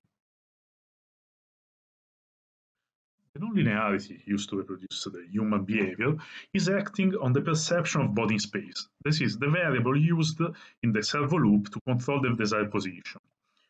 So we assume that the sensor fusion is performed in terms of rotation speed, as we see in equation 7, then summing body space perceived by the vestibular system with body to foot perceived by the proprioception, like we see here in the scheme. Then these velocities pass through a nonlinear function, a threshold function that we can see here is defined as a deadbed zone between minus theta and plus theta, and then a linear growth after the threshold. So this nonlinearity introduces a deadband and again nonlinearity outside of the threshold. Then this velocity affected by the threshold is transformed into a position using a leak integrator. And then this is fused back together with proprioception to get, again, body space. This body space is used in the compensation, like to compensate the error in the lean. The input of the system is the rotation of the supersurface alpha foot in space, like the physical one. We can express the dynamics of the whole system as a 4th degree system that is including the dynamics of the inverted pendulum plus the one of the leak integrator. So with the use of 2 additional functions that are functions of the nonlinearity rho, like g and f, defined as we show here in the picture, we can express the system in a convenient way where we have like the structure of a typical linear system defined by a matrix MB, and we bring the nonlinearities in the output. So we see that we can define the eigenvalues of the descriptive matrix of the system on the basis just of the control parameters, like the gains of the active and passive control. This means that we can get a system that has a dynamics that is stable, because it depends from the dynamics of the A matrix, and this is independent by the nonlinearity. We can also see what happens, like if we simulate these with some parameters taken from human experiments, some reasonable human parameters. We see that in the free response, the system is able to reach the desired point with this nonlinearity, also to compensate an initial velocity, and of course with a small error, residual error due to the deadband. So for the subject, this is 0.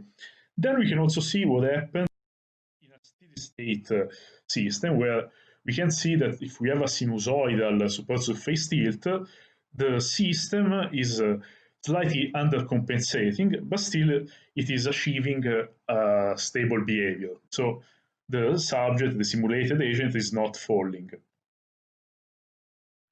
In detail, if we want to see what happens to nonlinearity, like we can repeat this experiment for different amplitudes and see what happens to the obtained gain.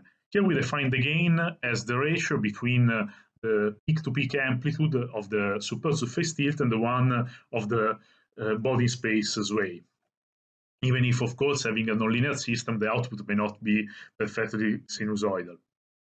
So what we see is that when the input is very small, the system is not compensating because of the deadband, and we have overall a linear behavior.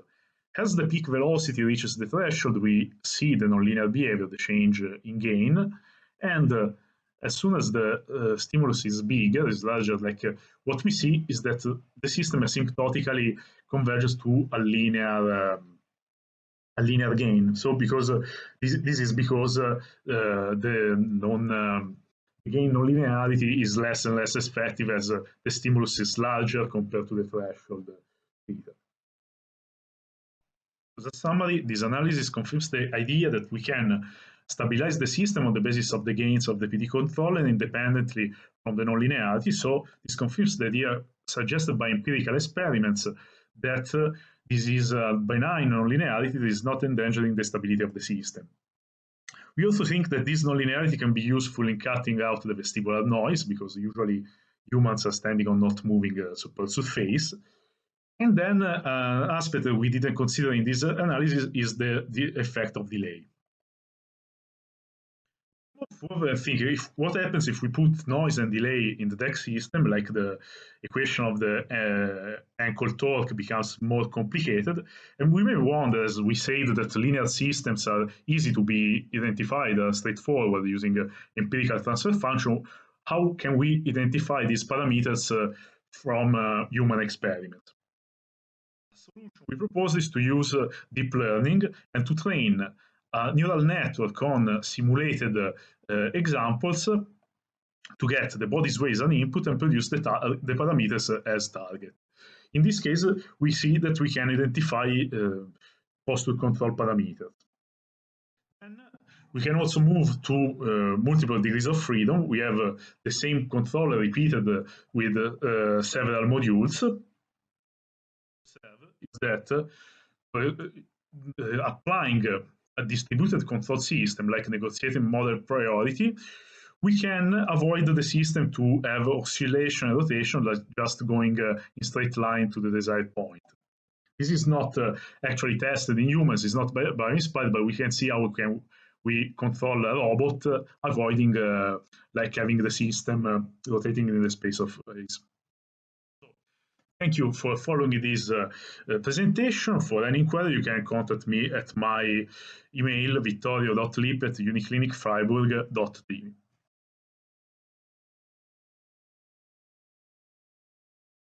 So, hello everyone. I will talk today a little bit about Bayesian non-parametrics, and specifically about the theory behind Chinese restaurant processes, which are relevant for some fields and algorithms in machine learning, and where we will look a little bit into the math behind it. So this is a general introduction, very briefly, about what the Bayesian methodology is about. And then we'll guide you into Bayesian non-parametrics, and from then onwards into these Chinese restaurant processes and what we are actually doing here. So for the introduction, machine learning, as you are well aware of, is based on data which has usually one or more of these following properties. It's in some way stochastic or generated from some complex, either non-deterministic or not yet fully understood process. Also, they will be noisily observed in some way, whether this noise is generally just stochastic noise of very little relevance, as in a lot of physical measurements, or whether this is a lot of noise where we do not really understand the process generating it. It might all be the case. And also we have cases where we have only partially observed data. We do not see everything we would like to see and we would like to know. In general, probability theory is a field of research which is focused on expressing and modeling uncertainties and finding in some way an appropriate data generating process. And therefore, probabilistic models try to be the best of both worlds, taking the necessities of machine learning for creating such processes, stochastic processes in some way, and modeling them in a way which transforms the information in the data into not just single number outputs, but something more general, let's say a knowledge or information about possible values, probable values, and telling us also in some way how much and how good information is contained in our data. This leads us to Bayes' theorem. This is the continuous way of expressing this theorem. We want to learn about an unknown parameter theta, which in some way describes the model, the process which we are trying to learn about based on the X on the data which we have actually observed. And we do this by including a prior distribution. This prior distribution in some way expresses our prior information about this value, this theta which we would like to learn about, but it may also express our uncertainty about this value. Then there is the likelihood function. This is the part shared with most models. This is the part where we combine the information of our data with the parameters we would like to learn. And in this way, it evaluates the fittingness of our data to the model and also transforms the information contained with it to this whole probability scale. On the denominator here is the so-called marginal distribution. It generally doesn't tell us a lot. It is mostly just considered a normalization constant, which helps us to make this posterior probability, which comes out of there, again, a probability distribution function, which should have an integral of 1. And therefore, this is mostly a normalizing constant. So we would like to learn about underlying parameters, properties, measuring how our models work based on the data. And why we are choosing this more complex Bayesian approach for this is explained in some way by this updating of information which we gain from Bayesian modeling. In general, having a likelihood estimation is what most statistical modeling is about. And this has the main disadvantage that we cannot include more than one data set, more than one data source.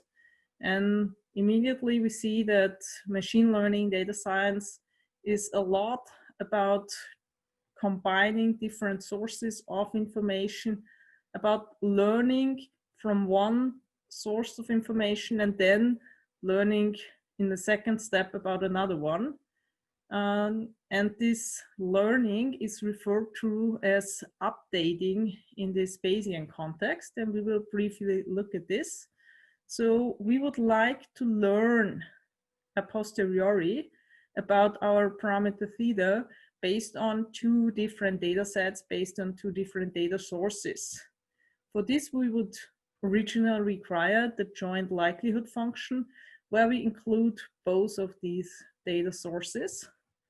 However, it might not be the case that we have both of them available. It might be the case that one research unit has one data source, the other one has another data source, but not all is lost here.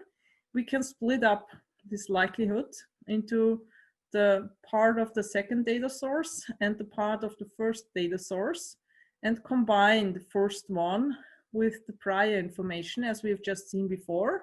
And based on this, get posterior information, and then use this posterior of the first step, the first data source, and updating with it as the prior for the second part, the second likelihood part, in order to obtain the joint posterior. And this is mathematically the same. And this is one of the main reasons for Bayesian learning being valuable, because we can learn step by step, and this is mathematically identical as if we would have learned about everything in one go. So the visualization of this updating process, we start out with this red prior distribution. In the first step, we learn about this, we move in the direction of the data, and the distribution gets somewhat narrower and somewhat steeper because we learned more. We now got more information in it, and therefore we have less variation in our posterior.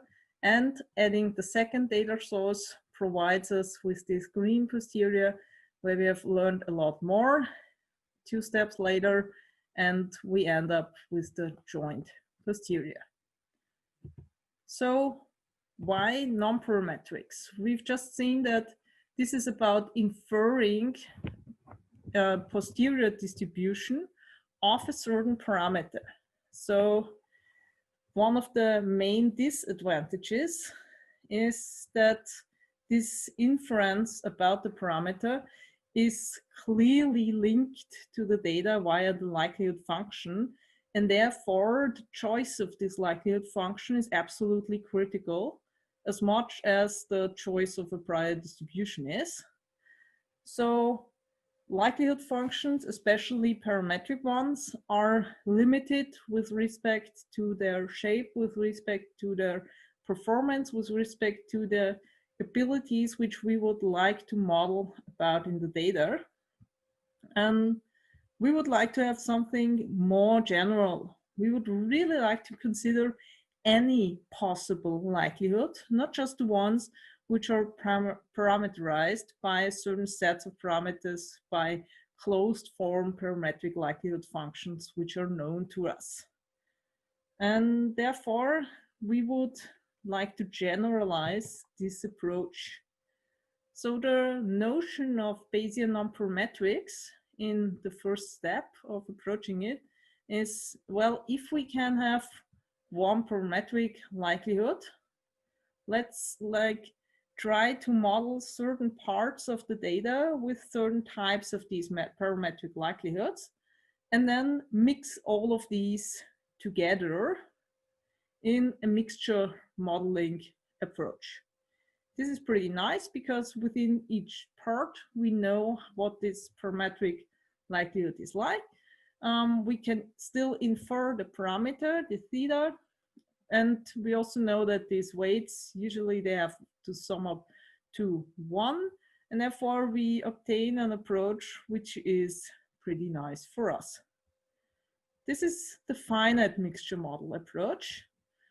This will get us close to any likelihood function we would like to approximate. However, the close is of course dependent on the number of these components, these p, and of course also on the chosen likelihood functions which we use for the approximation.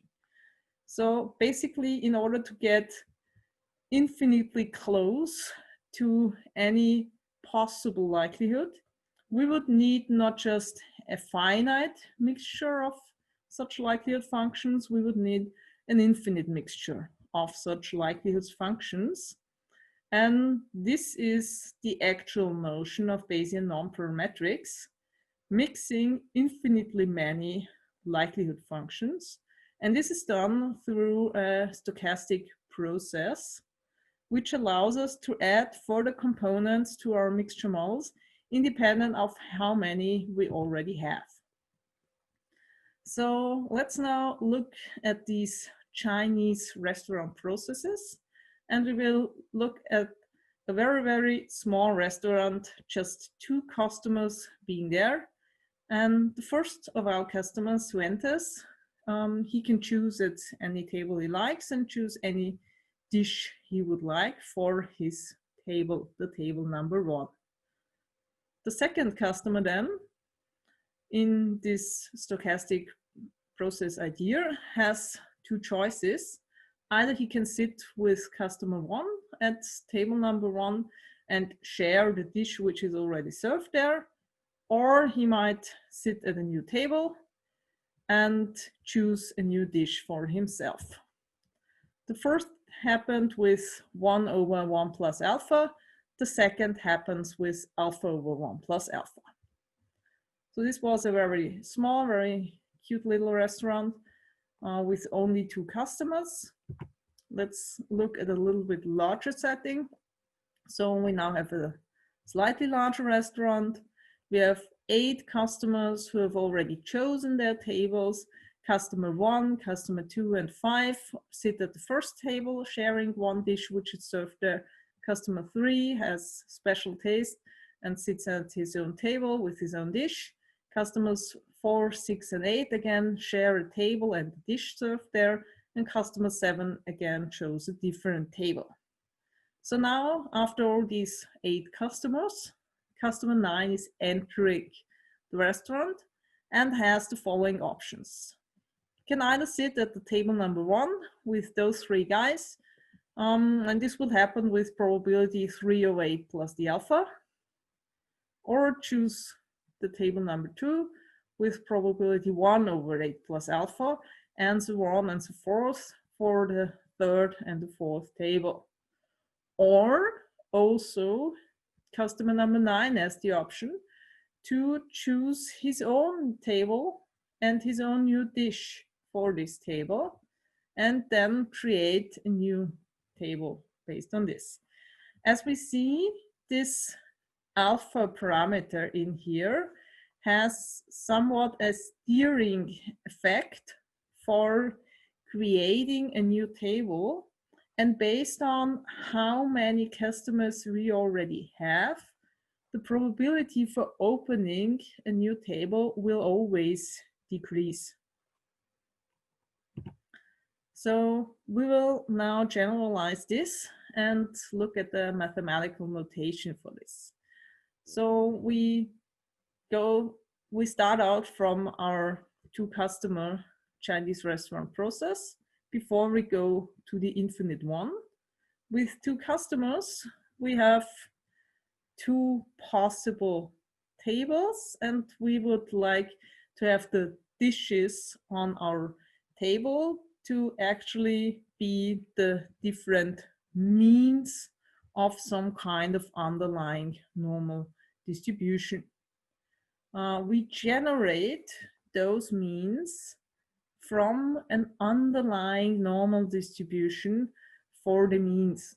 On the one hand, this is a conjugate prior approach for drawing mean values, mean parameters. On the other hand, it is important here that both of them are generated from the same underlying distribution. However, they are still different parameters, which will then encode different tables, different dishes. We remember we had this alpha parameter, and it controlled how likely it would be to create a new table, to open a new table. So therefore, based on this, we would like to draw a probability for opening a new table. And this is done through this beta distribution, which basically refers to the two probability scenario, which we've seen up above. And we will then draw an indicator, an auxiliary variable of an indicator, which is in itself Bernoulli distributed, therefore binomial with this probability and a size of 1. And we only add 1 because the Bernoulli variable would be either 0 or 1, but we want it to be 1 or 2 in the end, having table 1 or having table 2. As we have only 2 possible customers of all, there we will only look at the 2 table scenario. So in the end, for our data, we can, based on which table we have chosen, the corresponding dish on this table is the parameterization, the either mu1 mean of the first or mu2 mean of the second normal distribution, with, in this case, for simplicity's sake, the same covariance structure, although we could as well have different covariances for both normal distributions here, which would then include the covariance matrix into the dish and into the parameters which we are estimating, which are to be different between the different components. So we've seen that we are using this beta distribution in order to end up with this probability. And we will now look at the generalization of the beta distribution, which is the Dirichlet distribution. In case you're not familiar with this distribution, it is the higher dimensional generalization of the beta distribution, and it works on the unit simplex in the way that on this unit simplex, always the parameter values chosen there have to sum up to 1. And based on the choice of the underlying parameterization, either this is centered if they're all identical, and the larger they get, the more this is placed or centered around the center with very little variation, very little chance of spreading out until the very end, of having very unbalanced settings. So the higher these parameters, the more balanced and the more centered they will be. The more different these parameter settings, the more it will drop or turn in one direction and focus on only a specific subdimension to become very likely, while the other two become far less likely to be observed. So in this way, we put different weights on different parts of the space. This is the three-dimensional way, but we can generalize this distribution for higher dimensions as well. And we will now require this Dirichlet distribution in order to encode k different tables with it. On all these k different tables, I'm still using the table analogon because it's easier to still keep it in mind what we're doing here. Each of the dishes served there will be encoded by a different mean of the underlying distribution. So now we're generating k different means, all still, as we can see, from the same underlying distribution, prior distribution for these different means of the dishes.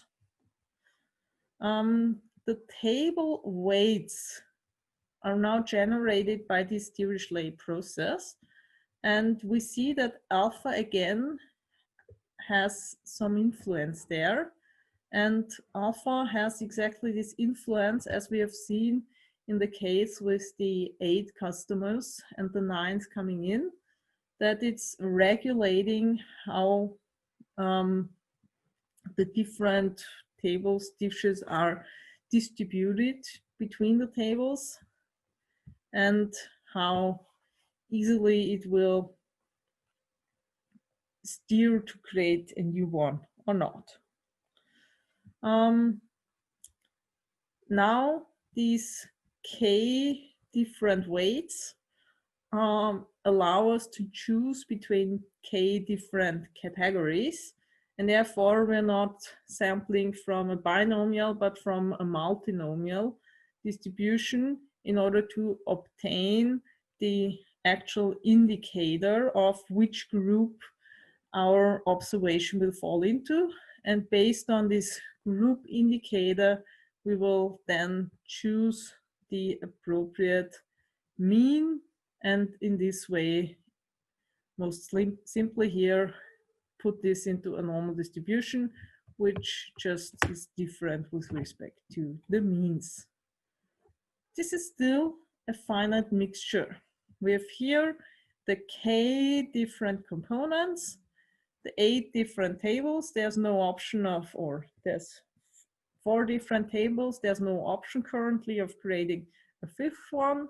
We are only using the ones which we have available, k different ones in this case. And we will now look at what this has to do with Dirichlet processes and why they are useful in the first place. So I said the normal distribution we chose for having a conjugate prior setting, so for keeping the structure of our distributions. And this is also the case for the Dirichlet process based on this alpha value. So the Dirichlet process, which we will then look into, which is this adding a further component based on how many components we already have. This is now the step we have seen from going from the 8th customer setting to the 9th and opening up now the option of creating a new table. This is from going from the finite mixture to the next step, the Dirichlet process. And in this case, this Dirichlet process actually allows us to keep the structure. We have an alpha which is updated, and we've already seen how it is updated. In every step, we add the number of customers which we have already grouped, and therefore opening up a new table, as we can see here, becomes less likely the more customers we have already grouped and the more information therefore we already have in our model, independent of how many groups there already are. So we include this part of the indicators of the already grouped data and add it to the original process, and in this way create our new updated stochastic process for generating this. So moving from the finite to the infinite, this is a daring step, and therefore we will take a little bit of a closer look at it. So we can be sure that it's conjugate, no worries about that. But what's actually happening here?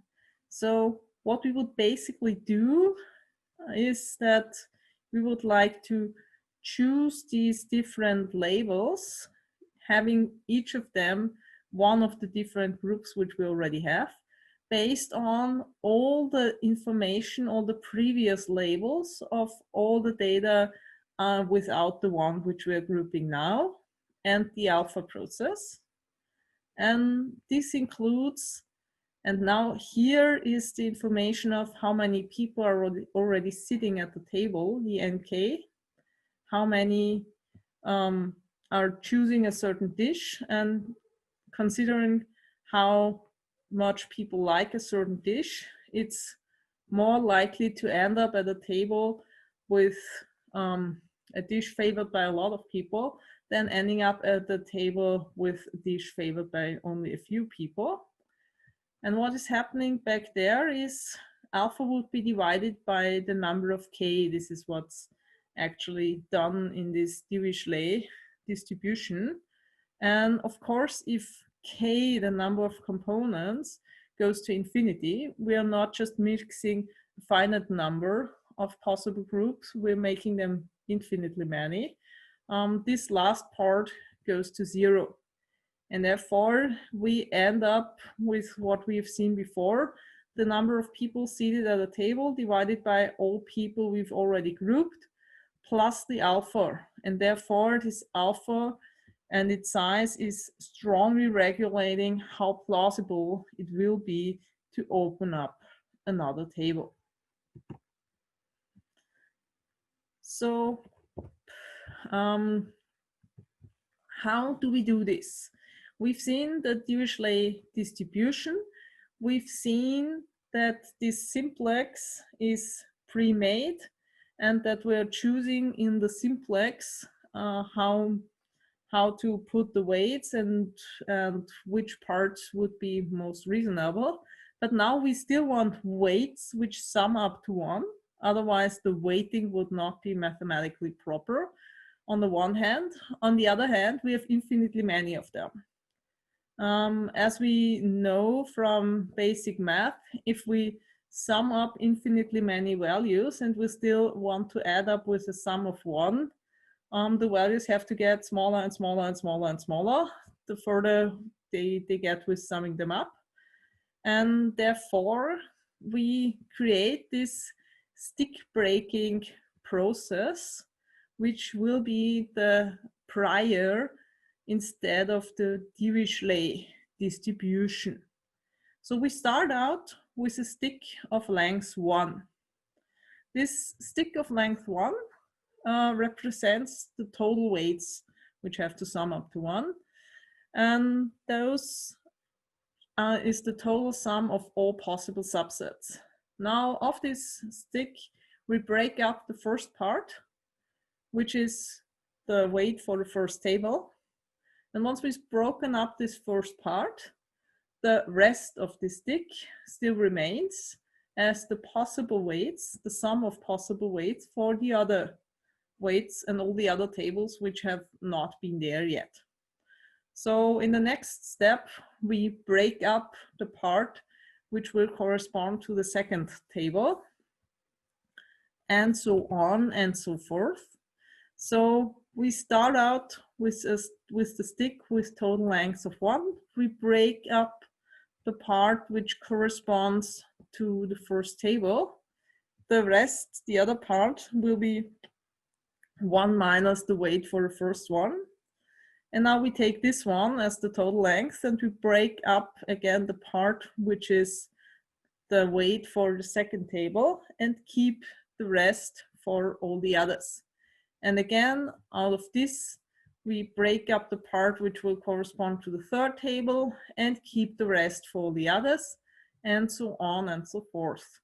because it's always the rest where we're taking out the next proportion, we will definitely end up with something with the total sum of 1, and it will always be less likely from a certain part onward to open up another table once we already have a certain amount of tables. So this leads us to the Dirichlet process mixture. As we now have infinitely many possible values, we now have actually a continuous sum of things, and the continuous sum of things is of course the integral, and therefore we are actually integrating our likelihood function with respect to this data generating process, and this data generating process is the Dirichlet process, which has the part, the alpha parameter, how plausible it is to create new groups, and the underlying distribution. As said before, we are always drawing these mu's, these parameters from the same underlying distribution. This would be this G0 in this context. So depending on what we want to create as a model, we can choose for this G0 either something discrete. If we have count values, we can choose different Poisson distributions, which might be used in bioinformatics for next generation sequencing data, or we use different type of binomials for anything in the current epidemiological setting where we know how many patients have already been tested in total and mixing all of these together. Or we have something continuous, which might be either univariate or multivariate, and we mix up such distributions. Generally, whenever we have something continuous, the most easy distribution to work with would be the normal distribution. However, if we have only a limited domain, then it might be more reasonable to choose a gamma distribution or uniform distribution instead. So this leads us to the hierarchical formulation of the Dirichlet process mixture, which is we want to model our data based on underlying parameters and an underlying phi, which is a parameter, all the parameters which are not differing between the groups. As I said before, we have the same covariance matrix for all groups, then this would be one of these phis. Otherwise, all the ones which are different between the groups are the theta i's indicated with the groups. The theta i's therefore depend on the underlying distribution G, which is generating according to this Dirichlet process, as we've seen before, creating a new group based on this alpha regulating parameter and whatever the structure of the underlying likelihoods from which we sample this might be.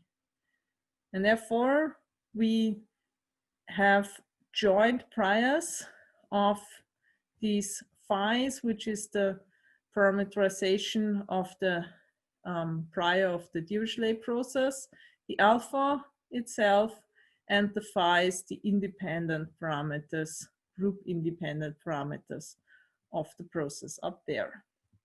So this leads us to the mixture representation of our parametric densities, because all of these things are actually parametric.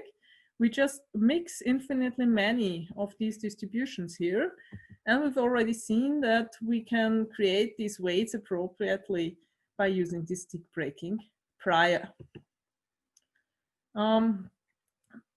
To give you a little bit of an outview, there's also an extension of these Chinese restaurant processes referred to as the Indian buffet process. In this case, we do not want to uniquely be stuck with a single table and a single dish served on this table, but for each data point, we would like to have the option of having several dishes available, but putting weights on the preferences which we have for certain dishes, and therefore having a combination of dishes for each of our data points.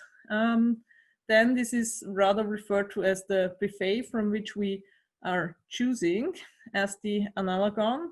And therefore, in this case, we open up this clear indicator function and instead create a whole set of weights which we're generating there and a whole set of possible indicators groups to which these correspond. All the rest is the same as we've seen before. And therefore, to summarize this, these Chinese restaurant processes, this non-parametric Bayesian modeling with Dirichlet processes, is adaptable for all types of Bayesian hierarchical models, in particular for all non-linear, linear, generalized or regularized regression models, for anything that's multiple stage modelings, such as instrumental variables or structural equation models in the Bayesian context, for any type of classification, and of course, most naturally, clustering, because clustering in itself in the Bayesian approach is already a mixture-based methodology. And therefore, this is used in modeling text, in modeling, clustering biological data, microarray, next generation sequencing, in modeling biodiversity, also epidemiological data nowadays in econometrics, or in fields such as image reconstruction or natural language recognition. So that was it.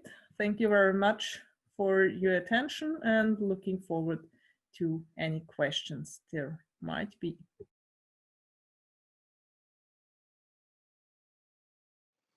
Hello everybody, my name is Ines Dedović and I'm a co-author of the book Algorithms and Data Structures for Massive Datasets. The name of my talk is the mean value of points, so I will go through some basic math and afterwards I will talk about a hyperlog algorithm by Fajolet et al., which is also described within one of the chapters in our book. So let's start. Classical means are also called Pythagorean means because Pythagoras was already using them in ancient Greece. So they are arithmetic mean, geometric mean, and harmonic mean, and these are their equations. All of these means have the following properties. So if multiplied by scalar, it is the same as if all elements are multiplied by the same scalar. If one of the elements was replaced by a smaller one, then the whole mean becomes smaller. Then it is possible to change the positions of elements without changing the mean. And if all elements are the same, then the mean is equal to that element.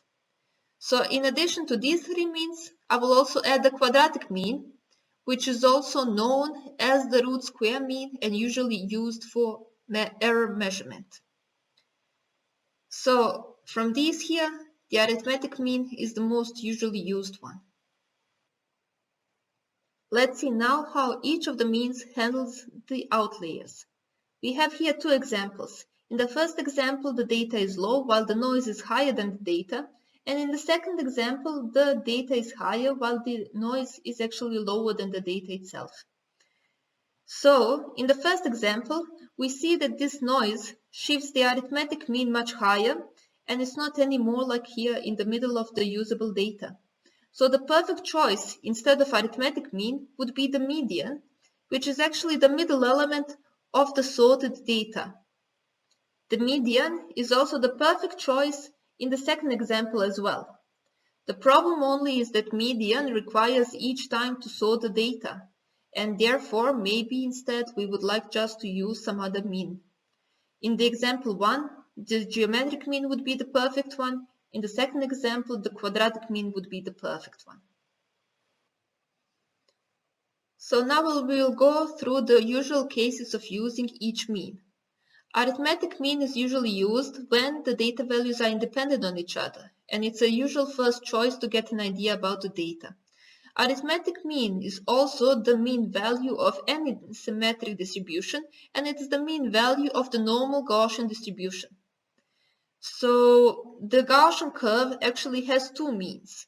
One mean, or like its maximum, is the arithmetic mean, and the standard deviation, or sigma, is actually the quadratic mean of the data minus the mean itself. The Gaussian curve is usually used in measurement when we are estimating like the error of some tool. Geometric mean is usually used when there are some rates, or when the data, each next element is dependent on the previous one. So the percentage would be some hint. It's not that wherever it's a percentage it should be used. It's just a hint, but like it is used while calculating the population growth or the finance return. To give an example, let's say we have in year 1 like 4 pigeons. In the year 2 we have an increase of plus 25%, year 3 plus 20, and year 4 minus 50%.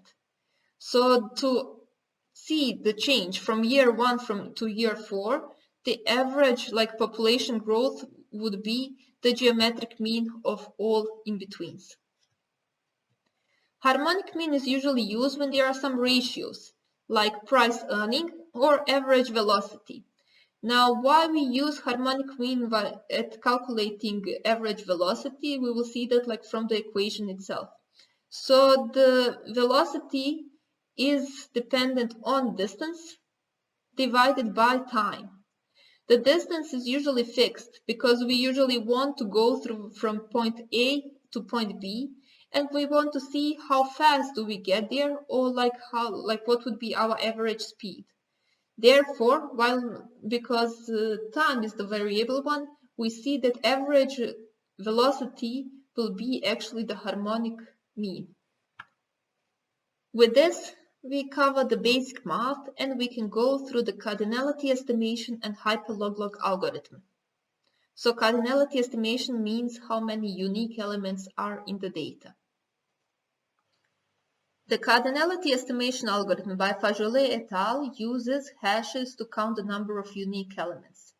We will go through several assumptions, and the first one would be that these hashes come from a uniform distribution, and that this hash is long enough so that each element has a unique hash. Then they propose in the paper the rough cardinality estimator, which actually counts the number of trailing zeros or the position of the rightmost one, and uses it to estimate the number of unique elements.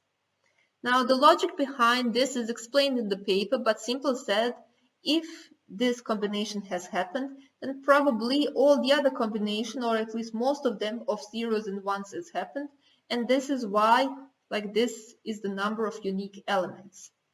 We see that this is a really rough estimator and most of the times wrong.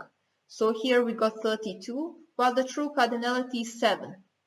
The good part of this algorithm is that actually, while counting, we are not saving all elements. We are saving actually just one, which is where the first log comes from.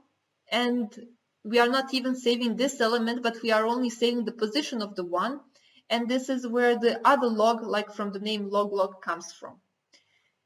As we already said, this is too rough estimator, we would like to improve it. And to improve it, we will try to divide this data into buckets, and we will estimate the number of unique elements in each bucket and try to combine them using some mean and multiply it with the number of buckets. This slide shows how do we divide the data into buckets. So we use the beginning of hash to decide to which bucket does the entry belong to. And afterwards, we estimate the number of unique elements per bucket. The next step would be combining these numbers using one of the means. So we have two algorithms. One is log-log estimate using the geometric mean, and the second one is hyperlog-log estimate using the harmonic mean. We see that using geometric mean, before correction, we come to the number 22.6, which is already much better than the rough estimate, and using the harmonic mean, we come to the number of 15.52, which is even better than the geometric mean. We then use the correction factors for the given mean and the number of buckets, and we come to the numbers of 6.6 for the log-log estimate and 8.39 for the hyper-log-log estimate. And we see that both of these estimates are quite close to the true cardinality, which is 7. Finally, I will show a simulation which demonstrates the performance of these estimates. So I used 8-bit hashes, which means there are possible 256 different elements. I used 16 buckets. The data size is 5,000, but there are only 42 unique elements. And I repeated this experiment 1,000 times, each time forming different hashes. So we see that both log-log algorithm and hyper-log-log algorithm came close to the true cardinality, and that hyper-log-log was a little bit better. However, this error here that we see becomes irrelevant when we talk about the higher cardinalities and much larger data sets. So we also consider the fact that we are only saving a position of the rightmost one per bucket while counting the number of unique elements. So that means it is quite memory efficient. So that's it. Thank you for watching, and I hope you enjoyed it. If you have any questions, I'm online on Discord, where I will also share my slides.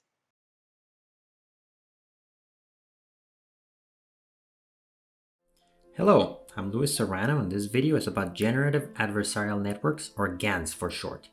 Developed by Ian Goodfellow and other researchers in Montreal, GANs are a great advance in machine learning, and they have numerous applications. Perhaps one of the fanciest applications of GANs is face generation. If you go to this page, thispersondoesnotexist.com, you'll see it in action. These images you see here are of people who don't exist. They have been fully generated by a neural network. This is fascinating considering how detailed their expressions are. In this video, we'll learn how to generate faces with a GAN in a very simple way. And great news for those of you who like to sing along to the videos as you type code. In this video, we'll be coding a pair of one-layer neural networks which will generate some very simple images, and it's all on GitHub under this repo, which you can find in the links. But if you don't want to write code, this video is for you as well, since we developed the intuition and the equations by hand as well. First, let me give you a general idea of what GANs are. GANs consist of a pair of neural networks that fight with each other. One is called the generator and the other one the discriminator. And they behave a lot like a counterfeiter and a cop. The counterfeiter is constantly trying to make fake paintings, and the cop is constantly trying to catch the counterfeiter. The counterfeiter is the generator and the cop is the discriminator. So as he gets caught by the cop, the counterfeiter keeps improving and improving his paintings until one day he learns to finally paint a perfect one that completely fools the cop. In neural network language, what happens is that we have a pair of neural networks, the generator and the discriminator, and we train them with a set of real images and a set of fake images generated by the generator. The discriminator is trained to identify which images are real or which ones come from the generator, and the generator is trained to fool the discriminator into classifying its images as real images. In this video, we'll build a very simple pair of GANs. So simple that we'll be able to code them straight in Python without any deep learning packages. This is our setting. We live in a world called slanted land, where everybody looks slightly elongated and walks at a 45-degree angle. This world has technology, but not as developed as ours. They have computer screens which display images, but the best resolution they've been able to work out is 2 times 2. So they have black and white 2 pixels by 2 pixels screens. Also, they have developed neural networks, but only very simple ones. As a matter of fact, they only know neural networks of one layer. But I will show you that in this simple world, we can still create a pair of GANs that will generate faces of the people who live in slanted land. Here are 4 faces of people who live in slanted land. Notice that everybody is elongated and tilted 45 degrees to the left. Since the screens are only 2 pixels by 2 pixels, this is how the pictures of the people look in the screen. They mostly look like a diagonal or a backward slash. And this is how noisy images look. Notice that these are not faces, since they don't look like a backlash, and these are mostly generated randomly. So the goal of our networks is to be able to distinguish faces like these from noisy images or non-faces like these ones. Let's attach some numbers here. We'll have a scale where a white pixel has value 0 and a black pixel has a value of 1. You may have seen this in the opposite way, but we'll do it like this for clarity.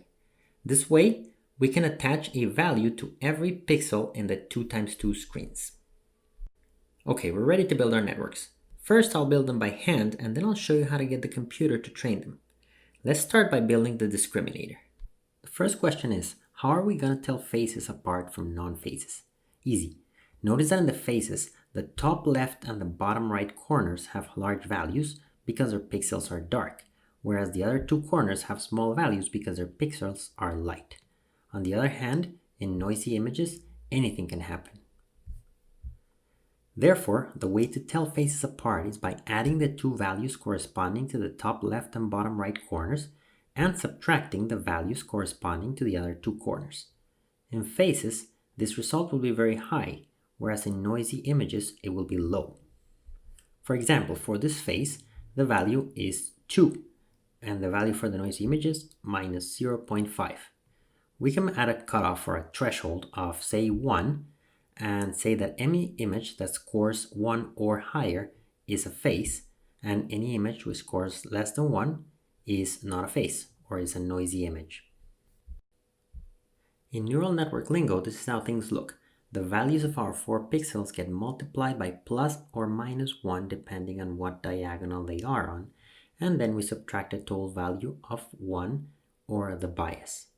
We add these 4 numbers, and if the score is 1 or more, then the image is classified as a face, and if it's less than 1, that is classified as not a face. In this case, the image is a face because it gets a score of 1. We can also output the probability that something is a face by using the sigmoid function. We apply the sigmoid, which is this function that sends high numbers to numbers close to 1 and low numbers to numbers close to 0. And we get sigmoid of 1, which is 0.73. This discriminator network then assigns to this image a probability of 73% that it is a face. Since it is a high probability, greater than 50%, we conclude that this discriminator thinks that the image is a face, which is correct. Notice that in this neural network, the thick edges are positive and the thin ones are negative, and this is a convention we'll be using throughout this video. Now, if we enter the second image, which is not a face, into a discriminator, then we do the same calculation and we get negative 0.5 for the score. Sigmoid of negative 0.5 is 0.37. This is lower than 50%, so we conclude that this discriminator thinks that this image is not a face. The discriminator is correct again. Now, in the same way, let's build a generator. This is a neural network that will output faces. To build a generator, we'll again take into account that among faces, these two corners are high value, these two corners are low value, whereas in noisy images or non-faces, anything can happen. So this is how the generator works. First, we start by picking an input z, which is a random number between 0 and 1. In this case, let's say it will be 0.7. In general, the input would be a vector that comes from some fixed distribution. Now let's build a neural network. What we really want is to have some large values and some small ones. The large ones are represented by thick edges and the small ones by thin edges. Because remember that we want large values for the top left and bottom right corner and small values for the top right and bottom left corner. So since the top output has to be large, we want these weights coming in to be large. So let's make them plus ones. Now what do we get for the output here? Well, first we're going to get a score of plus 1 times 0.7 plus 1, which is 1.7. Now let's look at the second node. It corresponds to the top right corner, so it has to be a small value. So let's put negative numbers here. What do we get for the score? We get minus 1 times 0.7 minus 1, which is minus 1.7. In the same way, we want a small value here, so we put weights of minus 1, and we get minus 1.7. And for the last one, we want a high value, so we put plus 1s, and we get plus 1 times 0.7 plus 1, which is 1.7. Now those are just the scores. We need to apply sigmoid to find the probabilities. So we apply sigmoid, and we get 0.85, 0.15, 0.15, and 0.85. Those are the values that will go in our pixels. And notice that our image looks like a diagonal, which is how we define our faces. Notice that by the way we built it, this neural network will always generate large values for the top left and bottom right corners and small values for the top right and bottom left corners, no matter what value z we input, because remember, z is between 0 and 1. Therefore, this neural network will always generate a face. That means it's a good generator. Of course, we built these neural networks by eyeballing the weights, but that's not how it's normally done. In general, we have to train the neural networks to get the best possible weights. For this, let me tell you a little bit about error functions. An error or cost function is a way to tell the network how it's doing in order for it to improve. If the error is large, then the network's not doing well and it needs to reduce the error to improve. The error function that we'll use to train these GANs is the log loss, which is the natural logarithm. This is the logarithm base e. Why the logarithm? Well, logarithm appears a lot in error functions for many deeper reasons which we'll not cover, but we can think of it for now as a very convenient function. Let's first say that we have a label of 1 and our neural network predicted this as 0.1. This is a bad prediction and we should produce a large error because 0.1 is very far from 1. On the other hand, if the label is 1 and the prediction is 0.9, then that's a good prediction because the prediction is very close to the label, so this should produce a small error. How then can we find a formula for this error? Well, notice that the negative natural logarithm of 0.1 is 2.3, which is large, while the negative logarithm of 0.9 is 0.1, which is low. As a matter of fact, the closer a number is to 1, the smaller its negative logarithm gets. Therefore, when the label is 1, the function negative logarithm of the prediction is a good error function. Now let's go in the other extreme, when the label is 0. In this case, if we had a prediction of 0.1, it would be good because it's close to the label. Therefore, the error should be small. On the other hand, a prediction of 0.9 is terrible, so the error should be large. The function that we need here is similar to the previous one, but with a slight difference. It is the negative logarithm of 1 minus the prediction. Notice that in the first case, the error is the negative logarithm of 0.9, which is 0.1, and in the second case is the negative logarithm of 0.1, which is 2.3. And this matches what we wanted, which is that the first error is small and the second is large. To summarize, if the label is 1, which means we want the prediction to be 1, we define the log loss to be negative logarithm of the prediction. Notice that from the graph of negative logarithm of x on the right, this is big when the prediction is close to 0 and small when the prediction is close to 1. And then when the label is 0, which means that we want the prediction to be close to 0, then we use as an error function the negative logarithm of 1 minus the prediction. From the graph of negative logarithm of 1 minus x in the right, we see that when the prediction is close to 0, there's a low error, and when the prediction is close to 1, there is a high error. So these two are the error functions that we're going to use for training the generator and the discriminator based on if we want the prediction to be 0 or 1.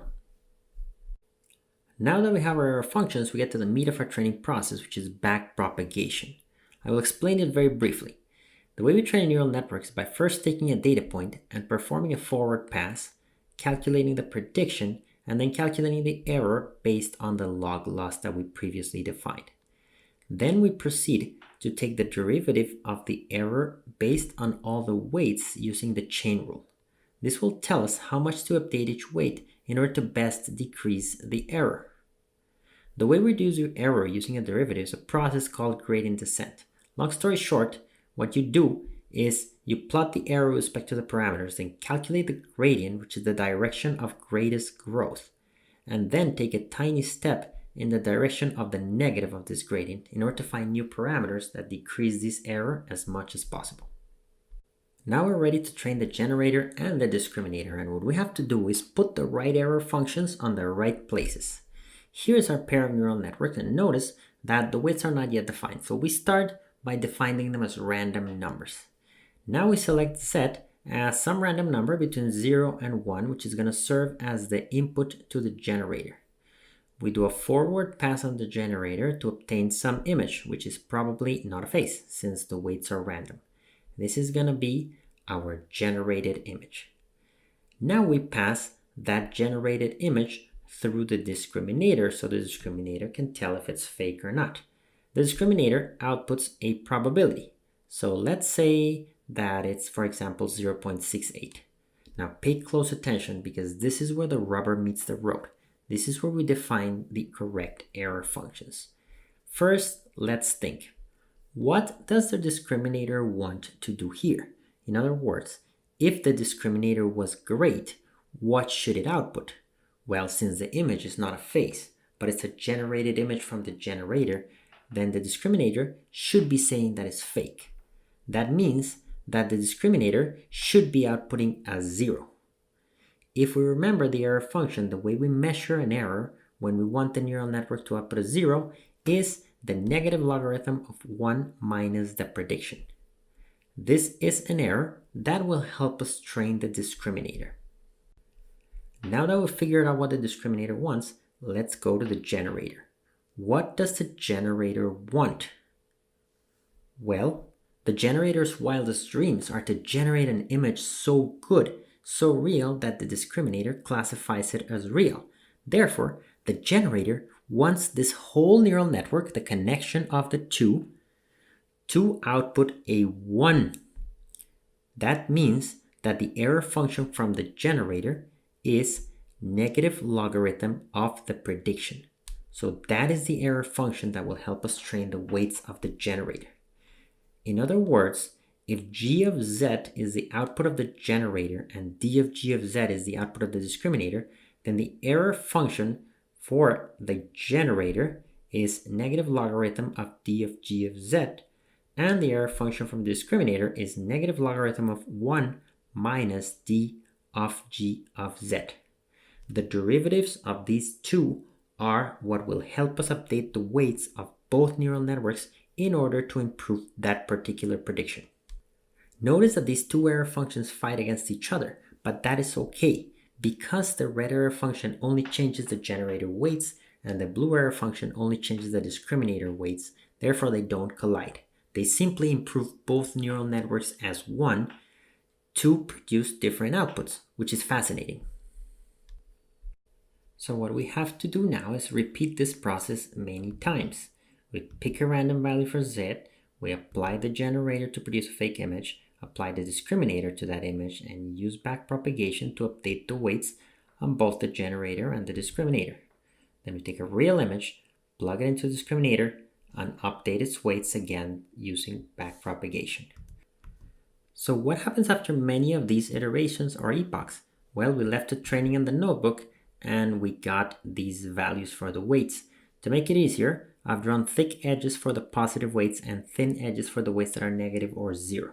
Feel free to pause the video and convince yourself that these two neural networks actually work really well. Both the generator for generating realistic looking faces and the discriminator for being able to tell apart the faces from the non-faces. And the reason for this is that if we remember from the beginning of the video, the top left and bottom right corners of a face should be big and the other two should be small. So let's just convince ourselves. Let's look at the generator. Notice that since the input is between 0 and 1 and the two top edges are positive, then the sigmoid value of this output is large, which is the value of this pixel over here. Therefore, that pixel has a large value. Similarly, these two values are also positive and they give us a large value for this pixel over here. Now these two over here are negative, so they give us a small value for this pixel, and these two over here are negative, so they give us a small value for this one. And therefore, our image looks a lot like a diagonal. And given the resolution of the screens in slanted land that are all 2 pixels by 2 pixels, then this picture looks uncannily like this resident of slanted land over here. Thus, we have built a network that generates faces. Now, as promised, here's a code for you to sing along to the video. It's in this repo called GANs under my GitHub. First, we have the faces that we hard code and the random noisy images that we generate that are not necessarily faces. Then, we also develop the derivatives carefully for the discriminator based on faces, then for the discriminator based on noisy images, both with respect to the weights and with respect to the biases. These are all coded in this discriminator class.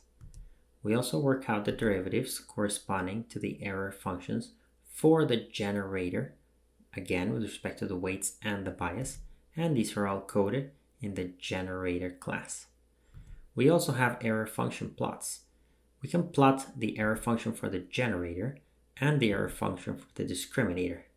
Notice that the generator error function goes down and stabilizes, but since the generator ends up fooling the discriminator, then the discriminator error function doesn't do so well and actually goes up at the end. And finally, we ask our generator to generate some random images, and here they are. Notice that they all look like faces in slanted land, which is what we wanted from the beginning. Therefore, we have successfully created a pair of GANs that generate faces in slanted land. Now, time for some acknowledgements. This video would not be the same if not for the help of my friends, so a big thanks to Diego, Sahil, and Alejandro, who helped me in various ways, either encouraged me to learn GANs more seriously or helped me with endless questions or gave me great feedback on my code. Diego in particular has a great series of blog posts where he codes GANs from scratch in PyTorch and TensorFlow. I use them as our inspiration for this video, so I highly recommend them. And that's all for today. I hope you've enjoyed it. I'd like to remind you that I have a machine learning book called Grokking Machine Learning, in which I explain the concepts of machine learning in a down-to-earth way with real examples for everybody to understand. In the description, you can find the link to the book and a very special 40% discount for the viewers of this channel. And as usual, if you enjoyed this video, please subscribe to my channel for more content, or hit like, or share amongst your friends. And feel free to write a comment. I really enjoy reading your comments, especially those with suggestions for future topics. And if you'd like to tweet at me, my Twitter handle is LewisLikesMath.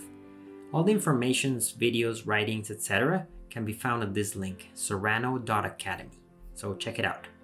Thank you very much for your attention, and see you in the next video.